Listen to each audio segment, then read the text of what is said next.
As the clock strikes midnight, the world grows quiet, but the shadows begin to whisper. Welcome to a chilling journey through 12 true tales of terror, where the line between reality and nightmare blurs. Picture this: a moonless night, the air heavy with secrets, and a feeling that something's watching, just out of sight. These stories, ripped from the lives of ordinary people, will drag you into the heart of fear. From eerie encounters in forgotten places to heart-pounding chases, through the dark, each tale is a door to the unknown. You'll hear of voices that shouldn't exist, figures that vanish in the blink of an eye, and moments that haunt long after the lights go out. Are these coincidences, or something more sinister? Tonight, we're not just telling stories. We're peeling back the veil of the everyday to reveal the horrors beneath. So dim the lights, lock the doors, and brace yourself. Will you dare to listen, to face the truths these 12 souls uncovered? Hit play and let the darkness pull you in. The first story's waiting, and it's closer than you think. The neon sign of the Starlight Inn buzzed faintly outside, its pink glow seeping through the blinds of room 312. 28-year-old Mia Sullivan sprawled on the hotel bed, her suitcase open, clothes spilling out after a long flight to visit her brother in Seattle. The room was standard: queen bed, outdated TV, a ceiling fan creaking lazily. But it felt off, the air heavy with a chill that didn't match the summer heat. Mia scrolled through her phone, texting her brother Mark, who was already asleep, in his suite down the hall. A faint creak echoed from the hallway, like footsteps, but the hotel was quiet at 11 p.m., and Mia brushed it off as old pipes. This happened last night around 11 p.m. I'm staying at my brother's house since I'm visiting my country for a vacation. Mia tossed her phone aside, heading to the mini fridge for a water bottle. The room's silence pressed in, broken only by the fan's hum. I went to the kitchen and realized that I missed washing a glass which was on top of the little kitchen table. As I was holding the glass, I felt like someone was watching me by the kitchen door. Her skin prickled, the hair on her neck standing up. She turned, expecting Mark or his girlfriend Lisa, but froze. As I turned around, I saw in the middle of the hall right out of the kitchen, a young woman looking at me. Her hair was straight and long, falling to one side as she was basically bending from her waist as she looked inside the kitchen where I was. The woman's pale face was half-shadowed, her eyes wide and unblinking, her body unnaturally tilted. It was so fast, but the image so vivid that I was completely shocked. Mia's breath caught, the glass slipping from her hand, shattering on the tile. I cannot even describe what I felt at that moment, because it was a mix of disbelief, fright, wonder, and more. She bolted to Mark's room, pounding the door. I put the glass back on the table and knocked at my brother's door in spite of the fact that it was late, and I knew that he was exhausted. I had to tell someone. Mark opened, bleary-eyed, Lisa behind him. I asked them as I was entering, "Have you ever felt a presence or seen anything, because I just saw a woman out there when I was in the kitchen?" Mark's face paled. They looked at each other, and my brother immediately said, "I have. She has long dark hair, and she was bent to one of her sides to look at you. Her straight hair falls to one side. I just saw her a week before you arrived." Mia's knees buckled. He added, looking at my sister-in-law, "You see, I'm not crazy." They sat in Mark's room, the air thick with fear. They've been renting this house for 4 years already, and never seen or felt anything other than some random noises, which is typical to any house, really. Mia confessed she'd felt watched by the room's glass door earlier, dismissing it as jet lag. I told them that ever since my arrival, I was feeling or seeing a presence by the glass doors, the ones that separate the living room and the hall. The coincidence was too much. We continued to talk, none of us were sleepy anymore. My brother told me to put the kettle on to have some tea. I went to the kitchen and I saw her again, this time not as vivid, but she was there for sure. Mia froze, the woman's silhouette flickering in the hall, her tilted form vanishing when she blinked. We were all terrified too.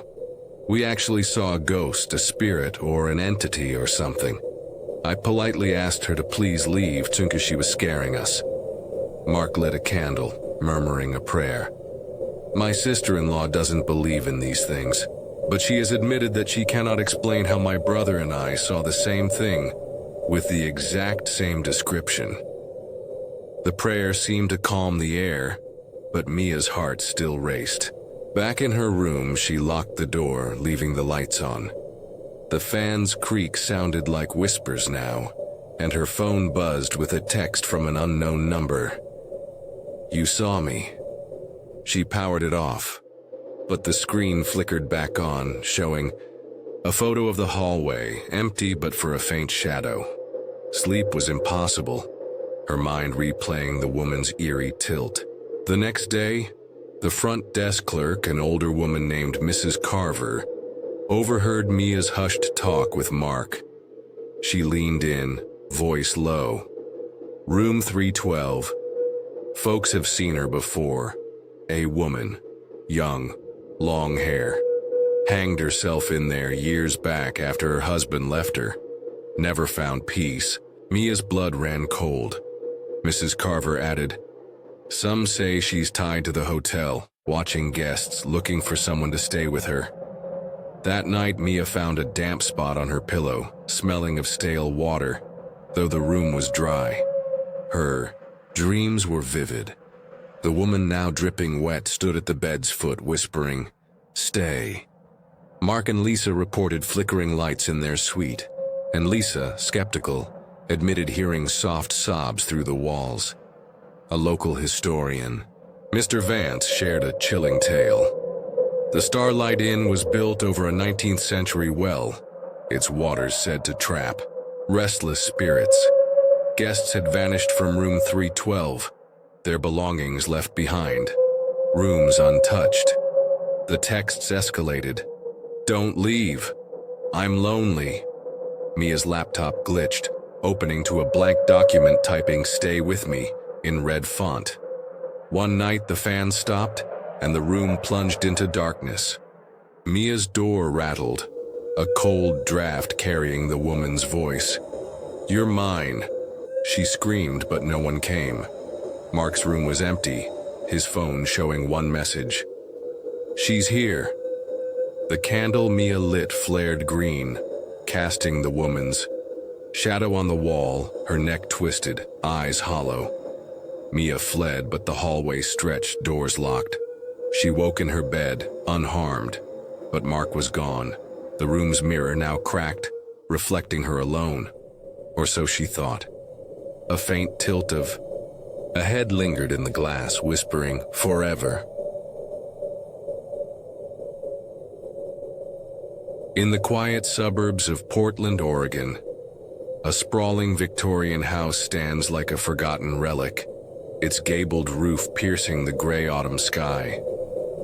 9-year-old Mia, newly moved here with her family, explores its endless rooms with wide-eyed wonder. The house is a maze of secrets, squeaky stairs, stained glass windows, and a faint smell of old wood that clings to everything. Mia's room has a dark, dusty closet she never uses, accessible only through a small door, half the size of a normal one. Its walls are a chaotic canvas of childish drawings, scribbled words, eerie pictures, unsettling shapes she can't name. Mia avoids it, her skin crawling at the thought of crawling inside. She's never gone in, not once, too scared of what might lurk there. Her parents, busy unpacking, dismiss her unease, chalking it up to a vivid imagination. But Mia feels the closet watching her, its tiny door a silent challenge.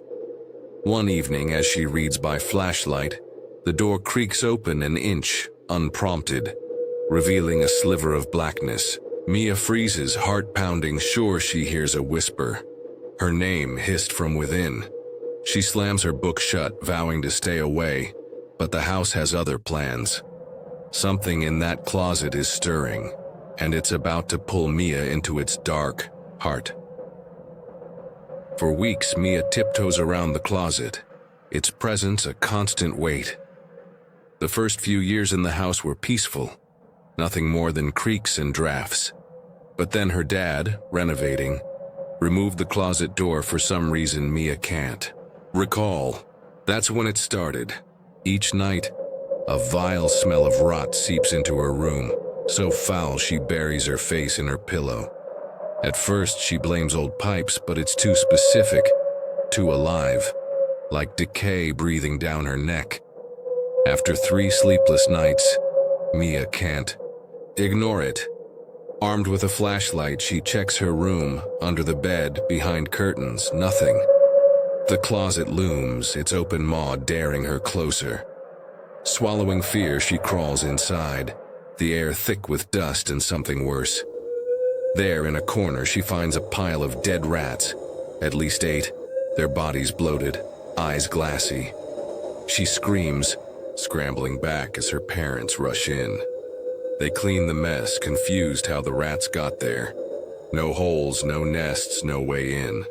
Mia's dad seals the closet temporarily, but the smell lingers in her dreams, twisted into visions of clawing hands in the dark. The next night she hears it, a faint scratching from inside the sealed closet, like nails carving secrets into wood. Mia clutches her blanket, knowing whatever left those rats wasn't finished with her. The closet is boarded up, but Mia's fear grows. That night she lies awake, hearing creaks and a wet, slithering sound, like something moving in her room. She pulls the covers tight, eyes locked on the closet's outline, now a crude patchwork of planks. Morning reveals horror. Her dolls, lined neatly on her shelf, are smeared with black paint, their faces punctured with jagged holes. Mia's stomach twists. Who did this? She runs to her parents, asking if they touched her toys. They say no. Her cousin, who visited days ago, denies it too. With no friends nearby in this remote suburb, there's no one else to blame. Mia tries to rationalize. Maybe she sleepwalked. But doubt gnaws at her. The next morning she wakes to find black paint smudged on her cheek, and beneath it, a thin trickle of blood. Not a scratch, but a deliberate cut, shallow but stinging. Her parents are baffled, checking her bed for sharp edges. Nothing. Mia's brother Ethan whispers about hearing giggles at night, but their parents hush him. Alone, Mia notices her mirror reflecting wrong. Her shadow moves slower, lingering when she turns away. The closet's boards bulge slightly, as if pressed from within. Whatever's in there isn't just playing, it's marking her, and it's getting closer every night. Mia's courage frays, but she can't let the closet win. That night, driven by a mix of fear and defiance, she crawls into the closet, flashlight shaking. The drawings seem to writhe in the beam, eyes, hands, words like "stay" scratched in crayon. In a corner, she finds a small whiteboard, a crude heart drawn on it in red. Her breath catches. It wasn't there before. That's the last night she hears anything. No creaks, no scratches, just silence. The closet feels empty but not safe, like a predator gone quiet before the strike. Mia tells her parents, but they insist it's her imagination, maybe a prank by Ethan. She wonders if it was a joke, but the blood on her face, too real, too precise, says otherwise. Years later, the memory haunts her, sharper than childhood. Fears should be. She shares it now. stirred by that strange time in her life. Researching the house, Mia learns it was a foster home decades ago, where a child vanished, leaving only rumors of a shadow friend who drew hearts. Was that child trapped in the closet reaching out? Or was something darker hiding behind those drawings, using Mia as its canvas? The whiteboard is long gone, but Mia still feels its gaze waiting for her to open another door.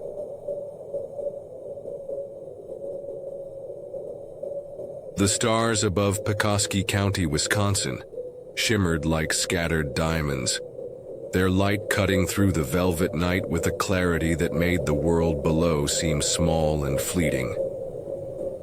Noah Bennett, a lanky 12-year-old boy with messy brown hair and a notebook always tucked under one arm, lay stretched out on an old blanket in the backyard, his telescope aimed at the sky. It was a warm April night in 2025, and the stillness of his family's rural home wrapped around him like a cocoon, muffling the distant hum of a tractor and the occasional bark of a neighbor's dog. The forest near his house, a tangle of pine and oak just beyond the sagging wire fence, was dusky and silent, its edges fading into the darkness. Noah, a dreamer who saw patterns where others only saw chaos, felt a sharp sensation, perhaps anticipation, or the weight of a secret the woods refused to share. He adjusted the telescope, its lens catching Orion's belt, and scribbled a quick sketch in his notebook. The soft scratch of pencil, a gentle contrast to the chirping crickets. His science teacher, Ms. Larson, had assigned a project on local phenomena, and Noah, ever the stargazer, had chosen the night sky over more mundane topics like Pekoskis, crop yields, or algae blooms. His mother, Karen, a nurse who worked long shifts at the county hospital, had nodded in approval when he told her, though her tired smile held a hint of worry. Noah's 16-year-old brother, Ethan, perpetually glued to his phone, had simply rolled his eyes and called it nerd stuff. But here, beneath Wisconsin's vast sky, Noah felt alive. The stars a map to something far beyond the small-town life of Petoskey County. As he traced Orion's lines, a flash of light caught the corner of his eye. Not a star, not a plane, but a glowing orb, pale as moonlight and pulsing with a rhythm that felt alive. It hovered just above the tree line, steady and unnatural, too bright for a firefly, too silent for a drone. Noah's breath caught, his pencil frozen mid-stroke. He blinked, thinking it a trick of tired eyes, but the orb remained. Seconds later, another appeared, and then another. There. Mysterious glow wove a slow, hypnotic dance above the treetops. The pines seemed to sway in response, their shadows reaching like fingers toward the lights. Noah's heart pounded, not with fear, but with wild, electric curiosity. A normal kid might have run inside to the safety of the farmhouse, but Noah was wired differently. Mystery was his. Huel, and this was the biggest one yet. He fumbled for his phone, its cracked screen lighting up as he opened the camera app. "Come on, focus," he muttered, zooming in. But the orbs refused to be captured, their edges blurred into smudged halos. He snapped dozens of photos, each blurrier than the last, the orb's light teasing him from behind the lens. Rising to his feet, he shook the blanket from his sneakers and leaned toward the fence, the woods now a wall of shadow pulsing with strange light. A faint hum vibrated through the air, not a sound, but a sensation, like a tuning fork on his skin. It wasn't mechanical, not like the growling tractors on County Road 17. It was alive, drifting through the forest like a whisper only Noah could hear. His fingers clenched around the phone. These photos were proof. It wasn't a dream.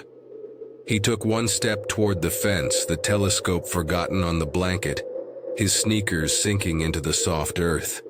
The orbs shifted, their dance slowing as if sensing his gaze. Noah's pulse quickened, excitement tinged with unease. He had read about will-o'-the-wisps and ball lightning on X, where Pekoski locals swapped stories in late-night threads, their posts filled with awe and fear. Some claimed the lights were UFOs, others swore they were spirits of lost settlers, and a few, usually with usernames like Pekoski Truth 99, hinted at government experiments gone wrong. Noah had always scrolled past those posts with a smirk, but now, standing in his backyard with the forest buzzing, he wasn't so sure. They were crazy. Another step and the humming grew stronger, a vibration that tickled his teeth and made his hair stand on end. The glowing orbs hovered closer, their light casting strange patterns on the trees, spirals, triangles, shapes that seemed to hold meaning. Noah's notebook lay beside the telescope, but he memorized the patterns, sketching them in the air with his mind. He lifted his phone again, switching to video.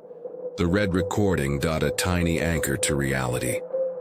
"This is Noah Bennett," he whispered, his voice shaky but firm. "April 17th, 2025, Pekoski County. I'm seeing lights, not stars. They're moving. In the woods." The orbs brightened, almost in response, and Noah grinned wider. This was his discovery, his adventure bigger than any science project. He was halfway to the fence, the woods just meters away, when his mother's voice shattered the night. "Noah." Time for bed. Karen stood on the porch, her silhouette framed by the warm yellow glow of the kitchen arms crossed in the way that meant business. Noah froze. The hum softened as the glowing orbs blinked out one by one like candles snuffed by an invisible breath. The forest fell silent, its shadows swallowing the lights as if they'd never been. "I'm coming," Noah called. But his eyes lingered on the tree line, now just a smear of black beneath the stars. He jogged back to the blanket, shoving the phone into his pocket, the images burning in his mind. The telescope glinted in the moonlight, a reminder of the ordinary night he had planned. But nothing felt ordinary anymore. Inside, the farmhouse smelled of coffee and lavender, Karen's attempt to mask the hospital disinfectant clinging to her scrubs. She ruffled Noah's hair as he passed, her weary smile softening. "You'll be cross-eyed at school," she said, though her eyes flicked toward the backyard, a shadow crossing her face. Noah nodded, avoiding her gaze, and climbed the creaky stairs to his room. He locked the door, a habit from dodging Ethan's pranks, and flopped onto the bed, the cracked screen of his phone glowing as he opened the photos. The orbs were still there, blurry but undeniable, their pale glow smudged against the black forest backdrop. He swiped, zoomed in, but the images refused to sharpen, as if the lights were playing hide-and-seek. Noah opened X, fingers flying as he searched Pekoski lights. The app loaded slowly, the farm's Wi-Fi groaning under pressure. Posts flooded in, a mix of grainy photos and wild theories. A trucker from 1992 claimed the lights had led him off the highway, his rig dying in a clearing he could never find again.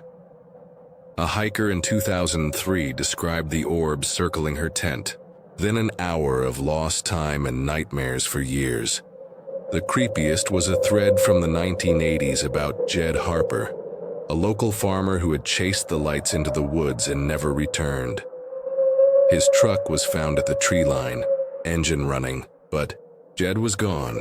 His family moved away whispering of curses. One user, Pekoski Truth 99, had posted a cryptic warning: "Don't follow the lights. They're not what you think. They choose who they show themselves to." Noah's skin prickled, a chill sliding down his spine. He saved the thread, his mind racing. Were the lights aliens, like the ex-conspiracy nuts claimed? Ghosts, tied to the graves of old settlers, or something science hadn't named yet.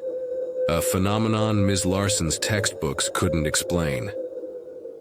He opened his notebook, sketching the orbs as he'd seen them. 3 pale globes, their paths curving like a waltz. He added notes in his messy scrawl, pulsing, not blinking, no sound, tree line, felt hum in chest. The hum still echoed in his memory, a sensation he couldn't shake, as if the forest itself had reached out and touched him. He glanced at the window, the glass reflecting his wide-eyed face, but beyond it, the woods were a black void beneath the moonlight. Noah's fingers hovered over the X app, tempted to post his pictures, but something stopped him. An instinct, maybe, as if the lights were his secret, not ready to be shared. He slid under the covers, phone tucked beneath his pillow, but sleep was a distant hope. The glowing orbs had revealed themselves to a boy with a heart full of wonder, and he couldn't unsee them. His science project was no longer just about stars. It was about unraveling a mystery Petoskey County had buried for generations. The next morning, sunlight poured into the farmhouse, chasing away the chill of the beauty. Noah sat at the breakfast table, absent-mindedly picking at his cereal while Karen rushed around. Her nurse scrubs wrinkled from a double shift. Ethan scrolled through his phone, mumbling about a canceled band rehearsal, earbuds dangling like a passing thought. Noah said nothing about his discovery, knowing Ethan would call him Space Cadet, and Karen would worry about him wandering too close to the woods. But as he spooned up soggy flakes, his mind replayed the dance of the glowing orbs, their light etched into his memory like a brand. He stuffed his notebook into his backpack, the photos already synced to his school laptop, and pedaled off to Petoskey Middle School, the forest's edge a dark stripe on the horizon. The county roads were quiet, flanked by leaning barns and cornfields just beginning to sprout, the kind of small-town Americana that felt both comforting and suffocating. Noah pedaled faster, the wind carrying a faint scent of pine from the woods near his home. He didn't know it yet, but those mysterious lights weren't just a passing vision. They were a calling, one that would pull him deeper into the forest than ever before. In science class, Ms. Larson lectured on meteorology, the chalkboard smeared with cloud patterns and pressure systems. Noah's thoughts were elsewhere, his notebook open to sketches of the orbs, triangles, and spirals that looked even more vivid in daylight. He raised his hand, testing the waters. What causes strange lights in the sky? Like, not stars or planes? Ms. Larson frowned, adjusting her glasses. Could be atmospheric refraction. Swamp gas, maybe ball lightning? Why do you ask? Noah shrugged, trying to sound casual, but his classmate Lila had heard him, her sharp eyes narrowing from the desk beside his. Lila was a wiry 12-year-old with a knack for hacking and a reputation for asking the kind of questions teachers hated. She was Noah's partner in school projects, the same girl who once rigged the cafeteria speakers to play prank sounds during lunch. After class, she cornered him in the hallway, backpack slung over one shoulder. Spill it, Bennett. What's with the light show? Noah hesitated, glancing down the crowded hallway. Kids bumping lockers, feet stomping. But Lila's grin was infectious, and he trusted her not to laugh. He pulled out his phone, showing her the photos. Lila's skepticism melted into curiosity as she swiped through the blurry images. No way that's swamp gas, she muttered, zooming in on one of the glowing orbs. These things look intentional, like they're moving with purpose. Noah smiled wider. Lila's tech skills and his eye for patterns were the perfect combo. Library, lunch, she said, already walking off. We're figuring this out. Noah nodded. a spark flaring in his chest. The woods near his home weren't just a backdrop anymore. They were a stage, and the mysterious lights were the main act. But as he walked to his next class, a shadow lingered in the back of his mind. The ex-post about Jed Harper, the farmer who'd chased the lights and disappeared.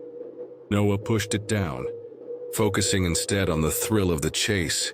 He didn't know it yet, but his stargazing had opened a door, and the forest was ready to show him what lay beyond. At the library, Noah and Lila claimed a corner table, their laptops humming beneath. The fluorescent buzz. Noah opened X threads, reading aloud about Pekoski's ghost lights. Lila, fingers flying over keys, hacked into the school archives, pulling up digitized newspapers from the county's history. "Check this out," she whispered, pointing to a 1974 article. "Local boy sees strange lights in woods." The boy, now an adult, described glowing orbs moving as if they knew I was there. Noah's stomach twisted. The article mentioned a clearing deep in the woods, a place locals avoided, rumored to be cursed. Lila's eyes lit with excitement, but Noah felt cold. The woods near his home weren't just a playground. They were a puzzle with missing pieces, and those pieces were beginning to look dangerous. He thought of Karen's worried glance at breakfast, the way she gripped the dish towel when he mentioned stargazing. Did she know something about the lights? Noah pushed the thought aside, focusing on the plan he and Lila were hatching. "Saturday night," he said quietly. "We sneak out, bring cameras, find that clearing." Lila nodded, but her grin faded, a rare crack in her confidence. "If we see those orbs, we don't chase them. Deal." Noah agreed, but his heart said otherwise. The glowing lights were his discovery, his adventure, and he wasn't backing down. He hadn't told Lila about the humming, the way it felt like the forest had whispered his name. He hadn't told her about the dream that jolted him awake at 3 a.m. The orbs forming a shape, a face that almost looked human. That night, Noah lay awake, the forest's hum echoing in his dreams. He saw the glowing orbs again, now brighter, their light forming patterns, triangles, spirals, a face that flickered and disappeared. The humming grew louder, a voice whispering his name. "Noah, come find us." He jerked awake, sweat beading on his forehead, phone still clutched in hand. X was open, a new post from Pekoski Truth 99 glowing on the screen. The lights choose who they reveal themselves to. If you've seen them, you're already part of it. Noah's breath came fast, his eyes darting toward the window. The woods near his home were a solid black mass beneath the moon, but he could feel it watching, waiting. The lights weren't just a science project, they were a calling. And Noah, a boy with a heart full of wonder, was ready to answer, no matter what waited for him in the forest. The fluorescent lights in the Pekoski Middle School library flickered like a dying pulse, casting jittery shadows across rows of sagging bookshelves and chipped formica tables. Noah Bennett, a 12-year-old with a notebook full of secrets and a cracked phone burning a hole in his pocket, hunched over a clunky school laptop, its fan wheezing under the weight of his search. It was a gray April afternoon in 2025, and the library's musty air, part old paper, part floor wax, felt heavy with the promise of answers. Outside, Pekoski County's fields stretched toward the horizon, their green tips just breaking through the Wisconsin soil. But Noah's mind was elsewhere, fixed on the forest near his home, where the glowing orbs had danced under the stars. 2 nights ago, a child with a stubborn streak and a knack for chasing mysteries, Noah hadn't slept well since, the mysterious lights replaying in his dreams like a siren's call. He tapped the keyboard, pulling up the X app, where threads about Pekoski's ghost lights had multiplied overnight. His blurry photos of the orbs, snapped while stargazing, were tucked safely in his phone, their pale glow a taunt he couldn't ignore. Noah's science project on local phenomena, originally a safe dive into constellations, had veered into uncharted territory. The forest's hum, the glowing orbs' hypnotic waltz. Those weren't in Mrs. Larson's textbooks, but they were real, and Noah was determined to prove it. He glanced around the library, its handful of students hunched over homework or whispering about weekend plans. The librarian, Mrs. Kessler, dozed at her desk, a romance novel splayed open, oblivious to the storm brewing in Noah's head. Lila Martinez slid into the chair beside him, her backpack thudding onto the table. A wiry girl with a pixie cut and a reputation for hacking the school's Wi-Fi filters.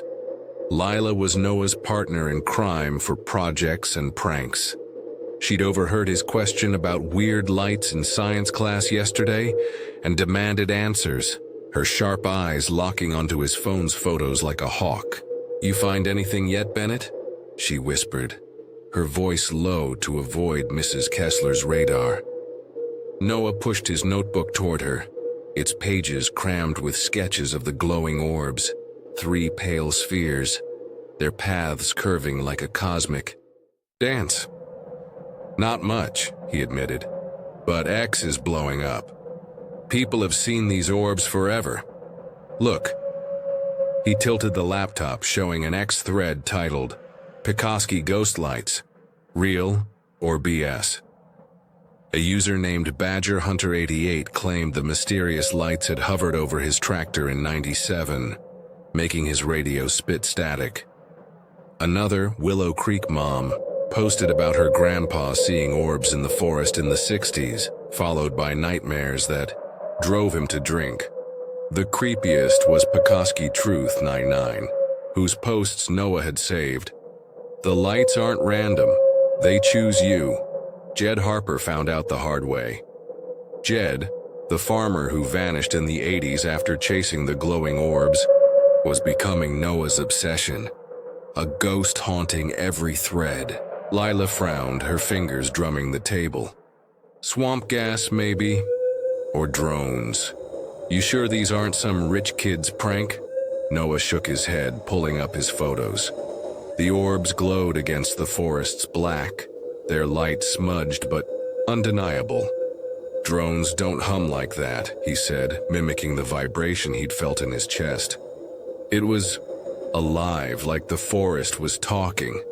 Lila's skepticism wavered, her eyes flicking to the sketches. "Okay, that's freaky," she admitted. "We need more than X rants. Let's hit the archives." She cracked her knuckles, a grin spreading, and Noah felt a spark of hope. Lila's tech skills could unlock secrets even Pekoski Truth 99 didn't know. They moved to a corner terminal, its screen yellowed from years of use. Lila's fingers flew, bypassing the school's clunky database login with a few keystrokes. "Don't tell anyone I can do this," she muttered, pulling up the county's digitized newspaper archives. Noah leaned in, the library's hum fading as articles loaded. Black and white scans from the Pekoski Gazette, dating back to the 1800s. The first hit was from 1876. Farmer reports strange lights in woods. A man named Ezekiel Cole saw glowing orbs in the forest near his home, describing them as lanterns held by no man. He went missing days later, his plow left in a half-tilled field. Noah's stomach twisted. "There's more," Lila said, scrolling to a 1902 piece. "About a hunter who saw orbs and swore they knew my name. He was found wandering, babbling about a singing clearing. The pattern was chilling. Mysterious lights, the forest, disappearances." Noah's pencil scratched furiously, copying dates and names. Lila dug deeper, her brow furrowed. "Here's something big," she whispered. opening a 1920s journal scan, part of a local historian's donation. It belonged to Amos Reed, a trapper who roamed Pekoski's woods. His entries, written in spidery ink, described glowing orbs forming triangles, leading him to a clearing where the air sang like a choir. Amos sketched the orbs, their paths matching Noah's own drawings, spirals, curves, a deliberate. The final entry was a scrawl. "They want me to follow. I hear them now." Amos vanished in 1927. His cabin found empty, traps untouched. Noah's heart pounded, the library's lights flickering as if in response. "This is it," he said, his voice barely a whisper. "The orbs aren't new. They've been here forever." Lila's grin was gone, her eyes wide. "And people keep disappearing," she said. "Jed Harper, Amos, that hunter, what's in that forest?" Noah didn't have an answer, but the journal's sketches burned into his mind, their precision, too close to his own. He felt the forest near his home calling, its mysterious lights a puzzle he was meant to solve. The bell rang, signaling the end of lunch period. But Noah and Lila stayed glued to the screen. Mrs. Kessler stirred, her chair creaking, and Lila quickly closed the archive, saving the journal scan to a USB drive she pulled from her pocket. "We need to see that clearing," Noah said, his voice urgent. "Amos wrote about it, and my photos show the orbs at the tree line. It's close to my house." Lila hesitated, her fingers tightening on the USB. "Sneaking into the forest? Night? My mom will kill me if we get caught." Noah grinned, channeling her usual bravado. "Since when do you care about getting grounded?" Lila smirked, but her eyes held a flicker of doubt. "Fine. Saturday night after my parents' crash. Bring a flashlight, your phone, and don't do anything stupid like chasing those orbs." Noah nodded, but his heart raced with the thrill of it. The forest, the glowing orbs, the clearing where the air sang. He didn't tell Lila about the hum, how it had felt like a voice whispering his name. He didn't tell her about the dream where the mysterious lights formed a face, its eyes glowing like the orbs themselves. Back home, the farmhouse was quiet. Karen still at the hospital, and Ethan sprawled on the couch, his phone blaring a music video. Noah slipped into the kitchen, the linoleum cool under his socks, and poured a glass of milk, his mind replaying Amos's journal. The forest near his home felt closer now, its shadows creeping into the house. He opened his notebook, adding Amos's sketches to his own, the triangles and spirals aligning with eerie precision. The glowing orbs weren't random. They were deliberate. A message spanning centuries, and Noah was part of it. A child caught in their glow. Karen came home late, her scrubs rumpled, her face etched with exhaustion. She dropped her keys on the counter and fixed Noah with a look that saw too much. "You're distracted," she said, her voice soft but sharp. "What's going on, Noah?" He froze, the notebook hidden under a pile of homework. "Just school stuff," he mumbled. Avoiding her eyes, Karen's gaze flicked to the window, where the forest loomed under the dusk, its pines a black silhouette. "Stay away from those woods," she said, her tone harder than usual. "People get lost out there, you know that." Noah nodded, but her words hung heavy, laced with something unspoken. Fear, maybe, or knowledge she wasn't sharing. He escaped to his room, locking the door to keep Ethan out, and opened his phone. The X app glowed, a new thread catching his eye. Pekoski. Lights sighted again. A user named StarChaser22 had posted a grainy video, filmed from a drone over the forest near his home. The glowing orbs pulsed in a triangular pattern, their light weaving through the trees with a precision that made Noah's skin crawl. The caption read, "This ain't no swamp gas. Government's hiding something." Comments exploded. UFO. Nuts, skeptics, locals swapping stories, but one stood out. From Pekoski Truth 99. They're back. If you're watching, they're watching you. Stop now. Noah's breath hitched, the library's fluorescent buzz echoing in his memory. The orbs weren't just lights. They were aware, choosing their moments, their people. He saved the video, its triangular pattern a mirror to Amos's sketches, his own photos, the mysterious lights that had chosen him. He thought of Jed Harper, Amos Reed, the hunter from 1902. All gone, all tied to the forest. Lila's plan to visit the clearing felt reckless now, but Noah couldn't turn back. The glowing orbs were his mystery, his adventure, and he was too deep to walk away. He opened his notebook, adding the video's pattern to his sketches. The triangles sharper now, more deliberate. The forest near his home seemed to press against his window, its shadows alive in the moonlight. Noah's phone buzzed, a text from Lila. Found more archive stuff. Saturday's on, don't chicken out. He grinned, but the X warning lingered. They're watching you. He looked out his window, half expecting a glowing orb to hover in the dark. But the forest was still, its secrets buried in the clearing Amos had described.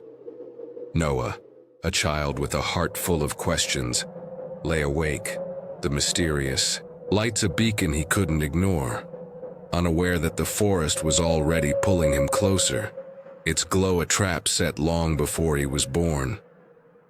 Thunder crashed over Pekoski County, Wisconsin, a booming roar that shook the earth and lit the night sky, with jagged streaks of lightning.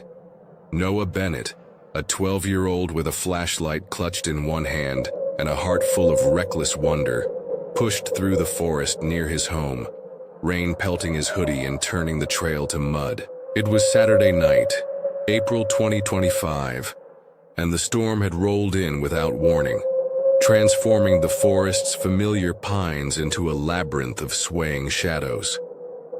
A child driven by the glowing orbs he'd seen a week ago, Noah ignored the sting of rain in his eyes, his sneakers slipping as he led Lila Martinez deeper into the woods.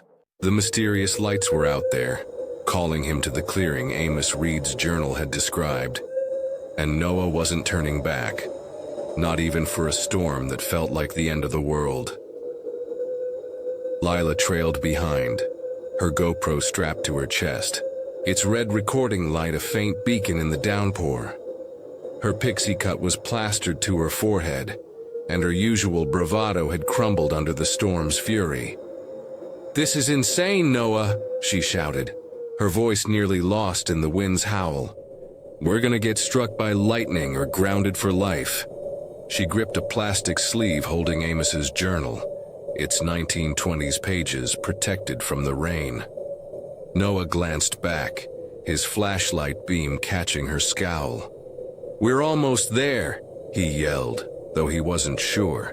The forest was a maze tonight, its trails twisting under the storm's chaos.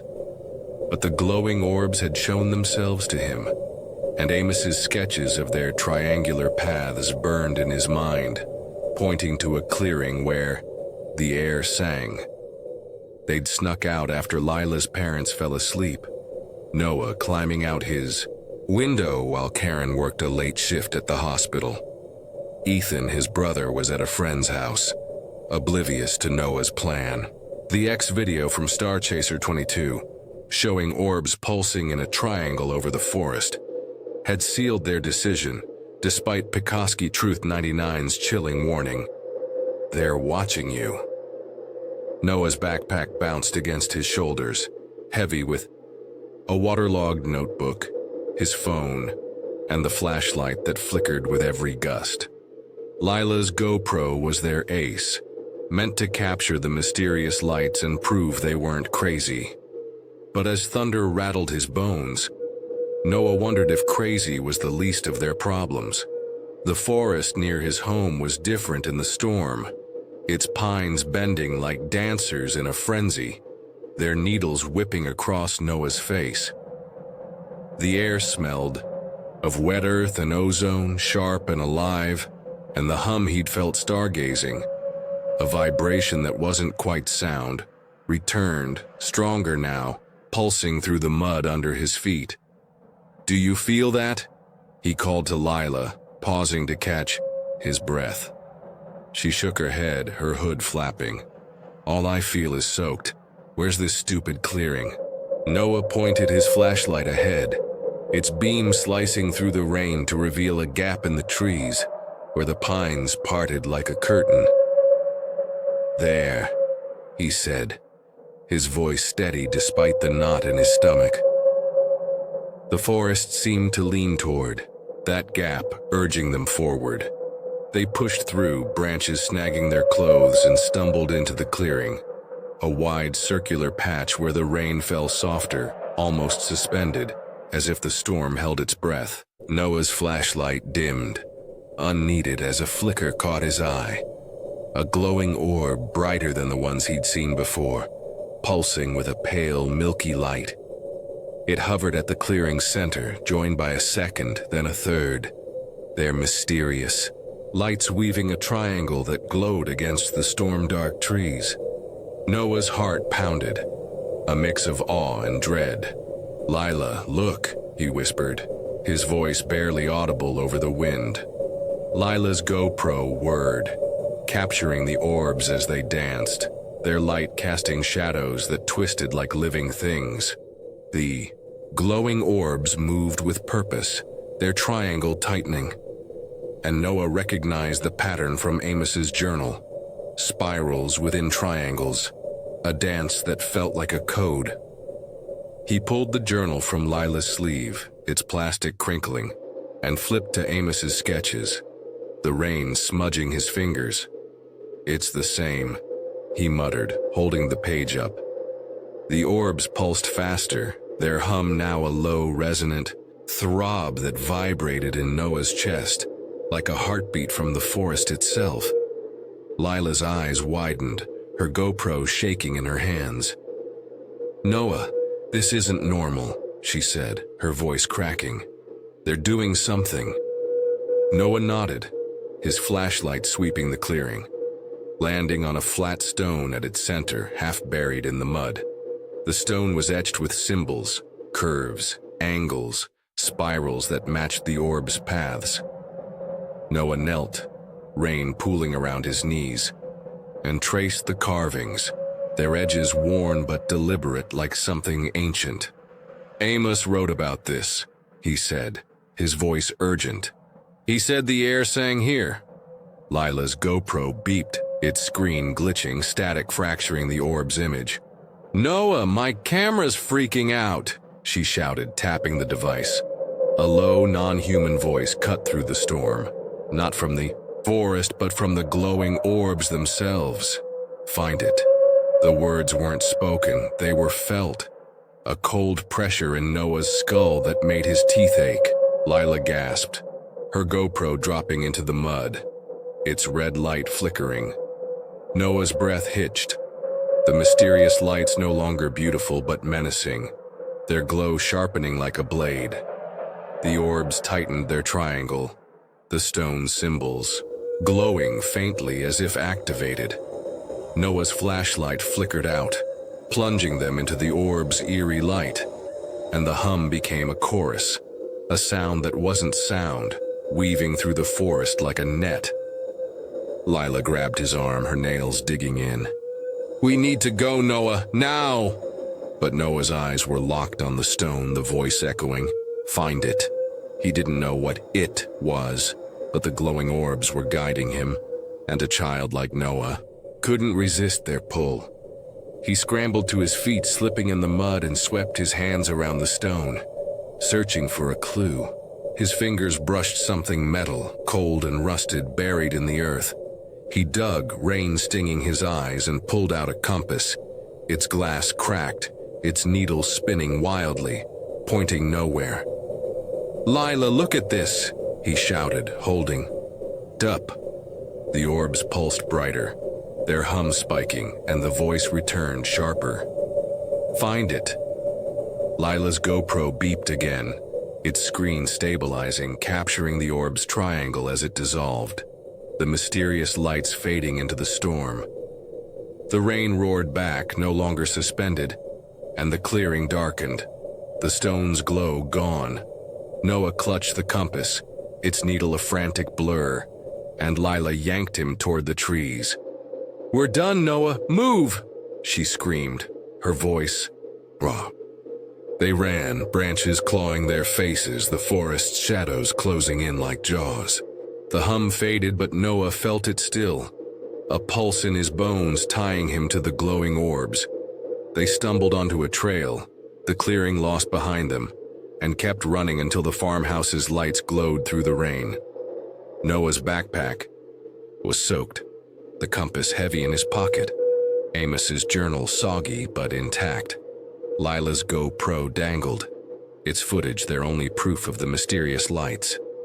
Back in Noah's room, they collapsed on the floor, dripping and shivering, Karen still. At the hospital, Ethan's snores echoed from downstairs, oblivious. Lila plugged the GoPro into Noah's laptop, her hands shaking as the footage loaded. The orbs glowed on screen, their triangle vivid, the stone's symbols faint but clear. The glitching moment, the voice played back as static, but Noah felt it again. Find it, a command that lingered like a bruise. "What was that?" Lila whispered, her usual swagger gone. Noah shook his head, the compass's spinning needle, glinting in the lamplight. "I don't know," he said, "but it's not over." He opened X, his fingers trembling, and found a new thread. Storm lights in Pekoski. A user, Thunder Rider 44, posted about seeing glowing orbs tonight, near the clearing, their triangle like a signal.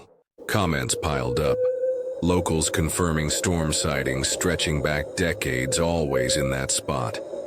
Pekoski Truth 99 chimed in. "The clearing's the key. Don't go back." Noah's blood ran cold. The forest near his home wasn't just haunted. It was alive, and the orbs had chosen him, a child caught in their web. Lila's eyes met his, wide with fear. "We're not going back, right?" she asked, but Noah's silence was answer enough. The compass, the stone, the voice, they were pieces of a puzzle, and the mysterious lights were far from done. Noah slipped the compass into his desk drawer, its needle still spinning, and hid Amos's journal under his bed. The forest pressed against his window, its pines swaying in the storm's dying gusts. He thought of Karen's warning, people get lost out there, and the way her eyes had lingered on the forest. Did she know about the orbs, the clearing, the voice? Noah's heart raced, not with fear, but with a stubborn need to know. The glowing orbs had shown him a glimpse of something ancient, something bigger than Pekoski County, and he couldn't let it go.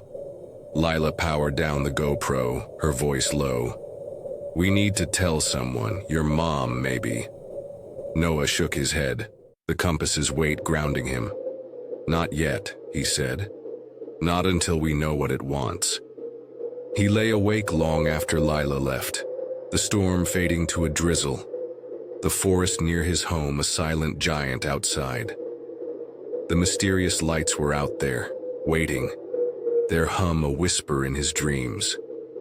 Noah saw the orbs, their triangle tightening, stone symbols glowing like eyes. The voice returned, clearer now. "Find it, Noah."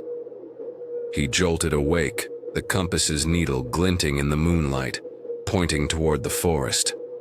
The glowing orbs weren't just a mystery, they were a mission, and Noah, a child with a heart full of courage, was ready to follow, no matter where the forest led. Morning light filtered through the faded curtains of the Bennett farmhouse, casting a soft glow across the kitchen's worn linoleum and the chipped mugs stacked by the sink. Noah Bennett, a 12-year-old with a rusted compass in one hand and a heart heavy with questions, stood at the counter, his hoodie still damp from last night's storm. It was Sunday, April 2025, and the rural quiet of Petoskey County, Wisconsin, felt deceptive. A thin veil over the secrets humming in the forest near his home. A child driven by the glowing orbs he'd chased with Lila in the forest clearing. Noah clutched the compass, its needle spinning wildly. A relic from the night that had changed everything. The mysterious lights, the carved stone, the non-human voice whispering, "Find it." They were pieces of a puzzle, and Noah was about to demand answers from the one person who might have them. His mom, Karen. The farmhouse smelled of coffee and bacon, Karen's Sunday ritual despite her double shifts. At the county hospital, she stood at the stove, her nurse's scrubs swapped for a faded Packers sweatshirt, her blonde hair pulled into a messy bun. Ethan, Noah's 16-year-old brother, slouched at the table, his phone blaring a punk rock playlist, earbuds dangling. As he scrolled through X, Noah's backpack sat by the door, hiding Amos Reed's journal and Lila's GoPro footage of the glowing orbs. Their triangular dance burned into his memory. The storm had passed, leaving a drizzle that pattered against the windows, but the forest's presence loomed, its pines visible through the glass, a dark reminder of the mysterious lights that had chosen him. Noah's fingers tightened on the compass, its cracked glass cool against his palm. He'd barely slept, the voice "Find it," echoing in his dreams, the orb's glow mingling with Amos's sketches and the X video's chilling pattern. Lila's text at dawn had been brief. "GoPro. Footage is nuts. Talk to your mom, she knows something." Noah hadn't told Karen about the forest trip, knowing she'd ground him for life, but her warning last week, "Stay away from those woods," had carried a weight that haunted him.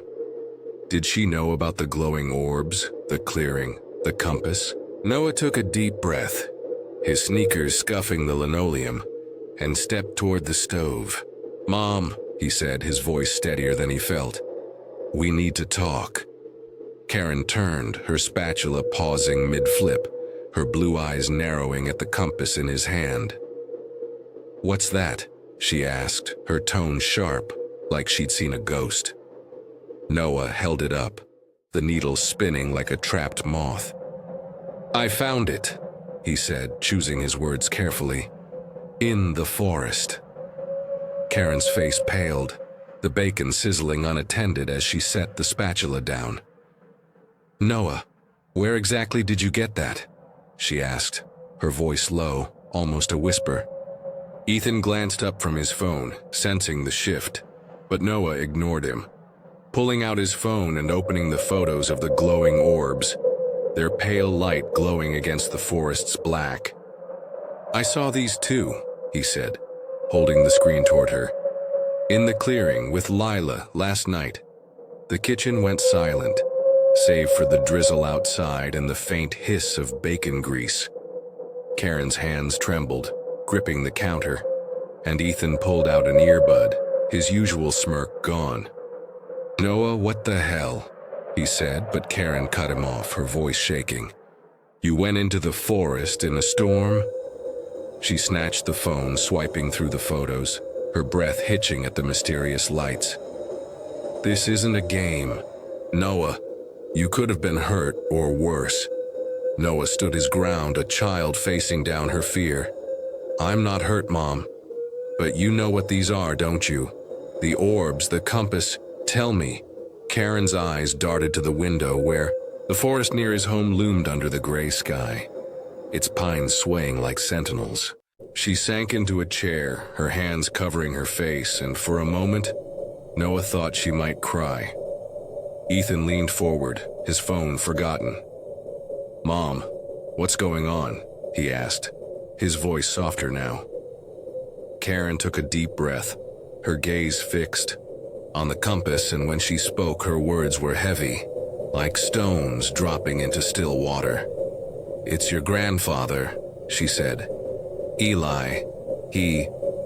He chased those glowing orbs in the 80s, thought they were tied to something old, something native, a lost artifact maybe. He was obsessed. Noah's heart skipped, the compass suddenly heavier. Eli, his mom's dad, was a family ghost. Never talked about, only glimpsed in old photos. A man with a weathered face and eyes that seemed to see too much. "What happened to him?" Noah asked, his voice barely above a whisper. Karen's lips tightened, her fingers tracing the table's grain. "He went into the forest one night, chasing those mysterious lights. Never came back. Left a journal, some notes, but nothing else."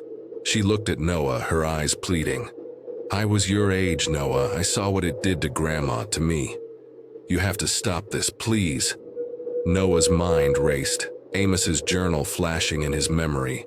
Another man lost to the orbs a century ago. He set the compass on the table, its needle spinning, and pulled his notebook from his backpack, flipping to his sketches of the glowing orbs' triangular paths. "I found a journal too," he said, his voice firm. "Not Grandpa's, a trapper's.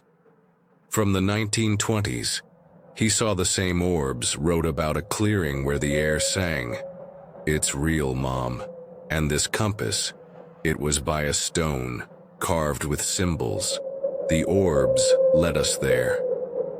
Karen's eyes widened, her hand reaching for the compass, but stopping short as if it might burn her. "Noah, you don't understand," she said. "Eli thought he could control it, figure it out. But those lights, they take people." Ethan stood, his chair scraping the floor. "This is nuts," he said, but his voice lacked conviction. His eyes flicking to the forest outside. Noah ignored him, his focus on Karen. "Where's Grandpa's journal?" he asked, sensing she was holding back. Karen's jaw tightened, but she stood, motioning for him to follow. "You're not going back to that forest," she said, leading him to the attic stairs. "But you need to see this, so you'll stop." Ethan trailed behind, curiosity overriding his usual apathy. As they climbed the creaky steps to the attic, its air thick with dust and memory. The attic was a maze of boxes, old furniture and cobwebs, lit by a single bulb that swayed in the car draft. Karen knelt by a trunk, its lock rusted, and pulled out a leather-bound journal, its pages yellowed but intact. "Eli's," she said, handing it to Noah with a look that begged him to listen. Noah opened it, his fingers trembling, and found sketches, triangles, spirals, glowing orbs weaving through the forest, identical to Amos's and his own. Eli's handwriting was tight, urgent. "The lights lead to a clearing, a stone with symbols. Something guards it, a figure, not human. It knows my name." Noah's breath caught, the non-human voice from last night. Find it, echoing in his mind. Eli's final entry was a scrawl. "I have to go back, it's calling me."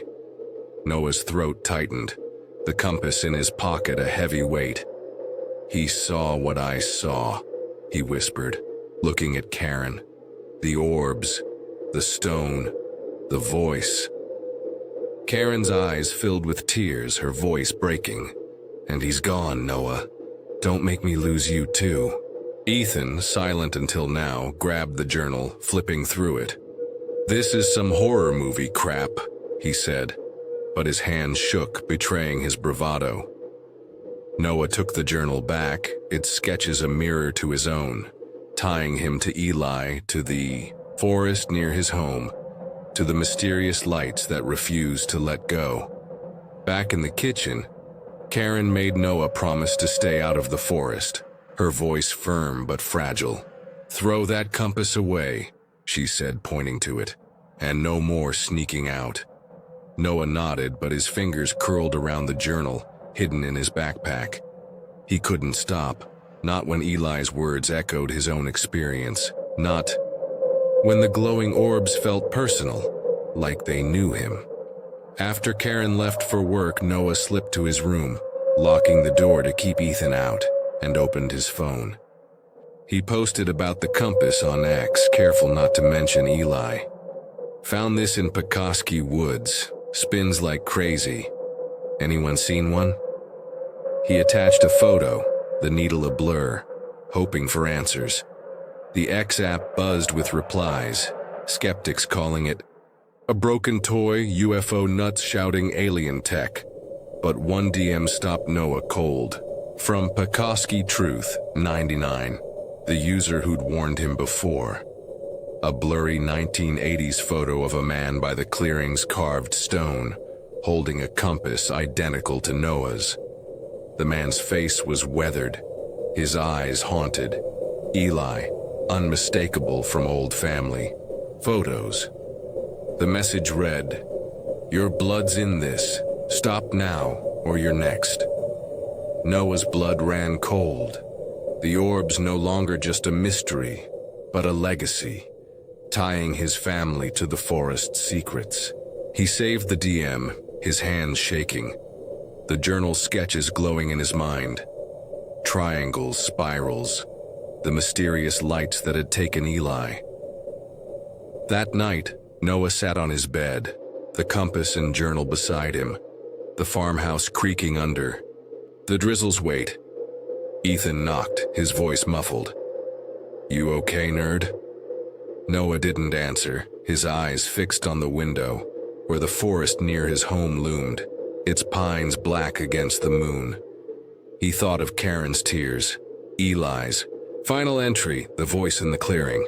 The XDM burned in his memory. Your blood's in this. And Noah felt it, a connection to the glowing orbs, as if they'd chosen him because of Eli, because of something deeper. A flicker caught his eye, and Noah's breath stopped. Outside, his window, a single glowing orb hovered, its light pulsing like a heartbeat brighter than the storm's orbs, its glow casting shadows that danced across his walls. The mysterious lights were back, not in the forest but here at his home, their hum a whisper in his chest. Find it, Noah.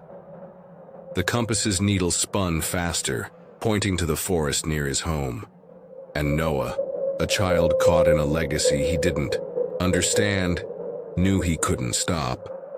The orbs were calling and their secrets were his to uncover no matter the cost. He grabbed his phone, texting Lila. Saw another orb at my house. We're not done.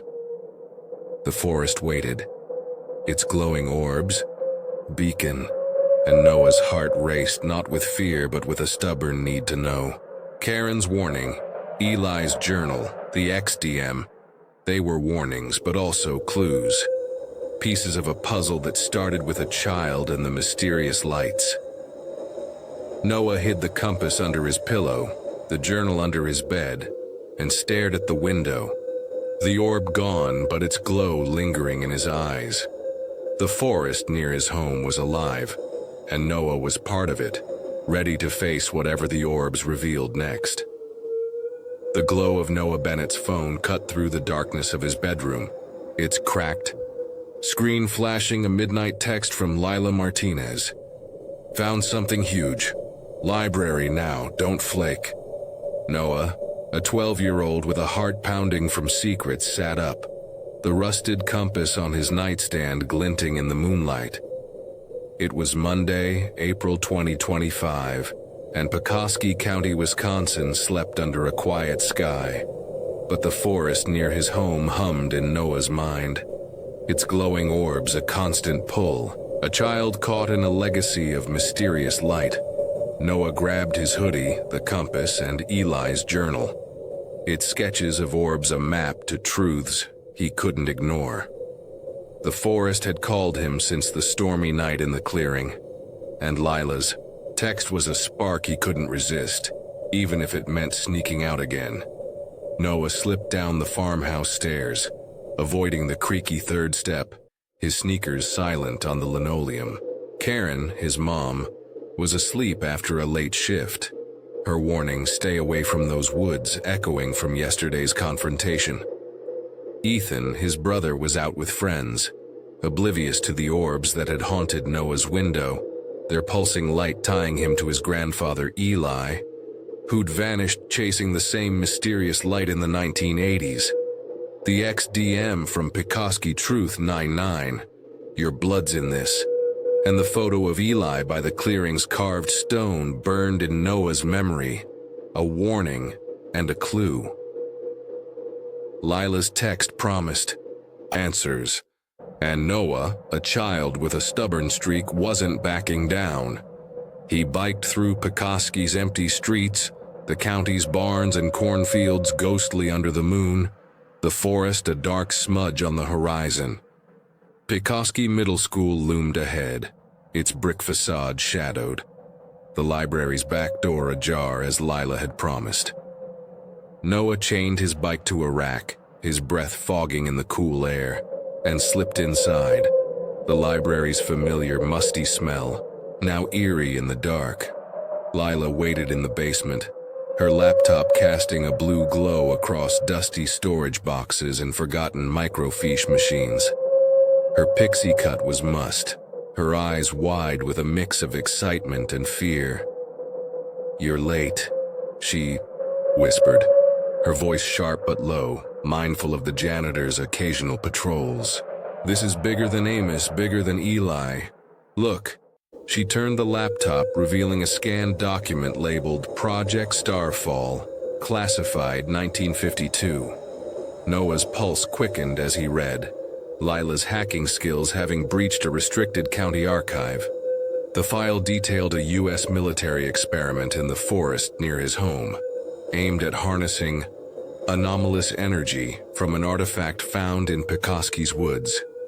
The glowing orbs were byproducts, unintended pulses of light that appeared when the artifact, a crystal sphere, was activated. Noah's eyes widened at a name in the file. Eli Bennett, a whistleblower who stole a compass linked to the sphere in 1983, trying to stop the project before it destabilized.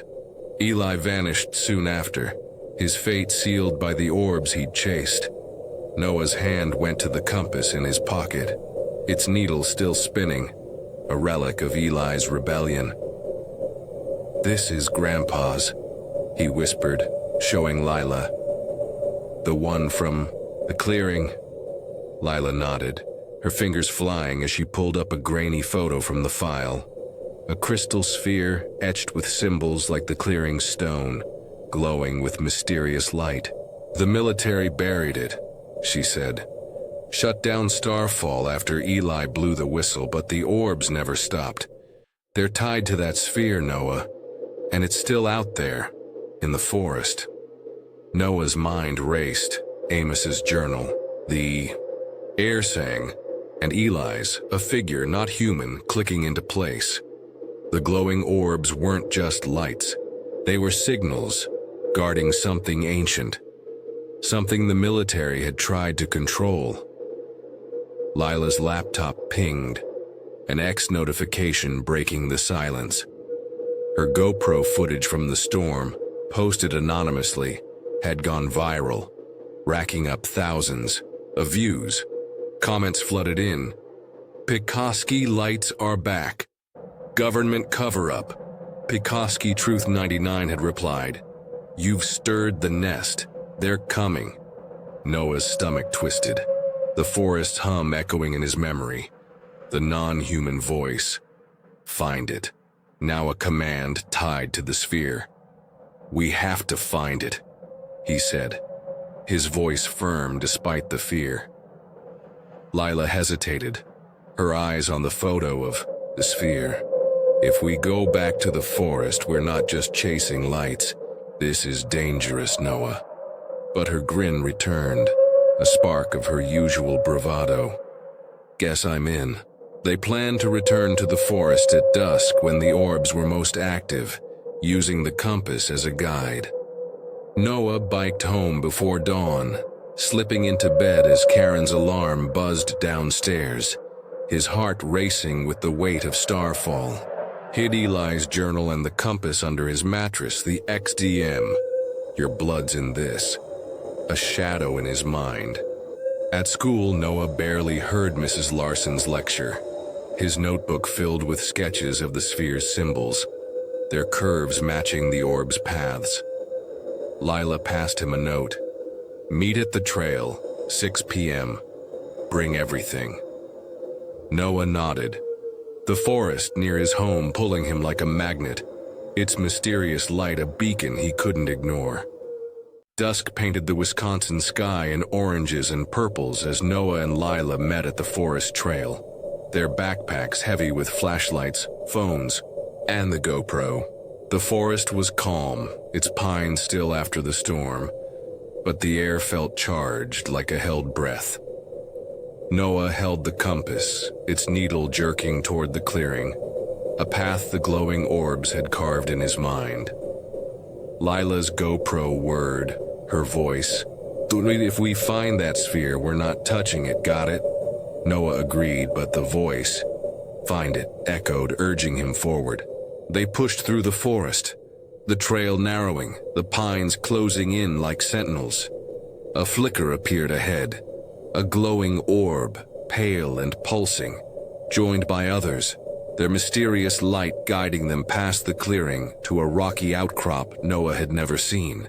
The compass's needle steadied, pointing to a crevice hidden by vines. There, Noah whispered, his flashlight cutting through the dusk. They climbed, the forest's hum returning, a vibration that made Noah's teeth ache. The crevice opened into a cave, its walls damp and etched with symbols, spirals, triangles the same as the clearing stone in the sphere's photo. Lila's GoPro swept the space, its light catching a pedestal at the cave's heart, where a crystal sphere glowed, its surface pulsing with glowing orbs that floated free, circling like moths. Noah's breath caught.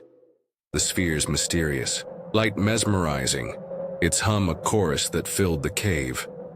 That's it, he said, stepping forward, but Lila grabbed his arm. Noah, wait, she hissed, her GoPro trembling. A shadow moved at the cave's edge, coalescing into a figure. Tall, formless, its edges blurring like smoke, its eyes 2 points of glowing orb light. The guardian, Eli's figure, not human, spoke, its voice a cold weight in Noah's skull. Leave or join him. Noah froze, the sphere's glow intensifying, the orbs swirling faster, their hum a scream. Lila's GoPro glitched, static drowning. The footage and the cave shook, rocks crumbling from the ceiling. Noah's hand tightened on the compass, Eli's warning, it knows my name, ringing in his ears. We're not leaving, he shouted, a child defying the unknown. The guardian lunged, its form stretching, and the glowing orbs exploded in a blinding cascade, their light flooding the cave like a supernova. Noah shielded his eyes, Lila's scream echoing as the sphere's hum spiked, a sound that wasn't sound shaking the forest above. The guardian's voice roared, "Join him!" And Noah stumbled, the compass burning in his hand, the sphere's symbols glowing white-hot. Lila yanked him back, her GoPro still rolling, capturing the chaos as the orbs collapsed into the sphere, the cave trembling on the edge of collapse. They ran, the forest shaking, the orb's light fading behind them. Noah clutched the compass, Lila the GoPro, their breaths ragged as they burst onto the trail. The cave's entrance lost in the dark. The forest near his home fell silent, the hum gone, but Noah felt it still, a pulse tying him to the sphere. Back at the farmhouse, Karen was at work, Ethan asleep, and Noah and Lila watched the GoPro footage. The glowing orb's explosion a chaotic blur, the guardian's form a shadow that made Lila shiver. We can't keep this quiet, she said, uploading the clip to X anonymously. It went viral within hours, comments exploding. Pekoski's haunted. Military cover-up. Pekoski Truth 99 DM'd again. You've woken it. Run! Noah's heart raced. The sphere's glow etched in his mind. The Guardian's threat. Join him. A promise of Eli's fate. The compass's needle spun, pointing to the forest, and Noah knew the mysterious lights weren't done. Lila's phone buzzed, X notifications flooding in. The world watching Pekoski now. What do we do? She asked, her voice small. Noah looked at the compass, the journal, the forest near his home outside his window. We go back, he said.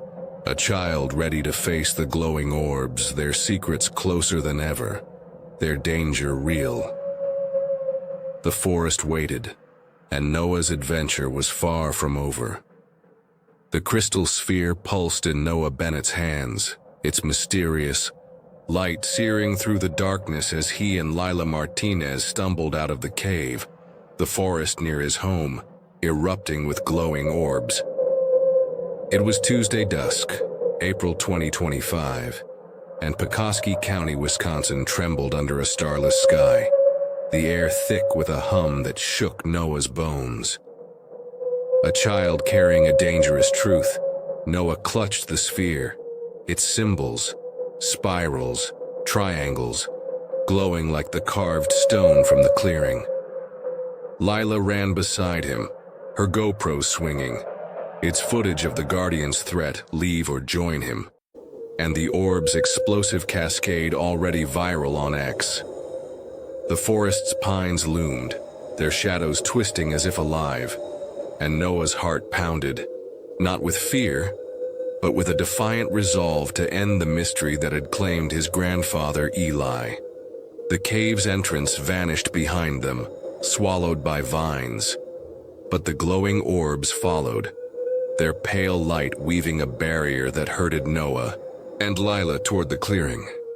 The compass in Noah's pocket burned, its needle locked on the stone where they'd found it, as if the forest itself demanded their return. Lila's breath was ragged, her pixie cut matted with sweat.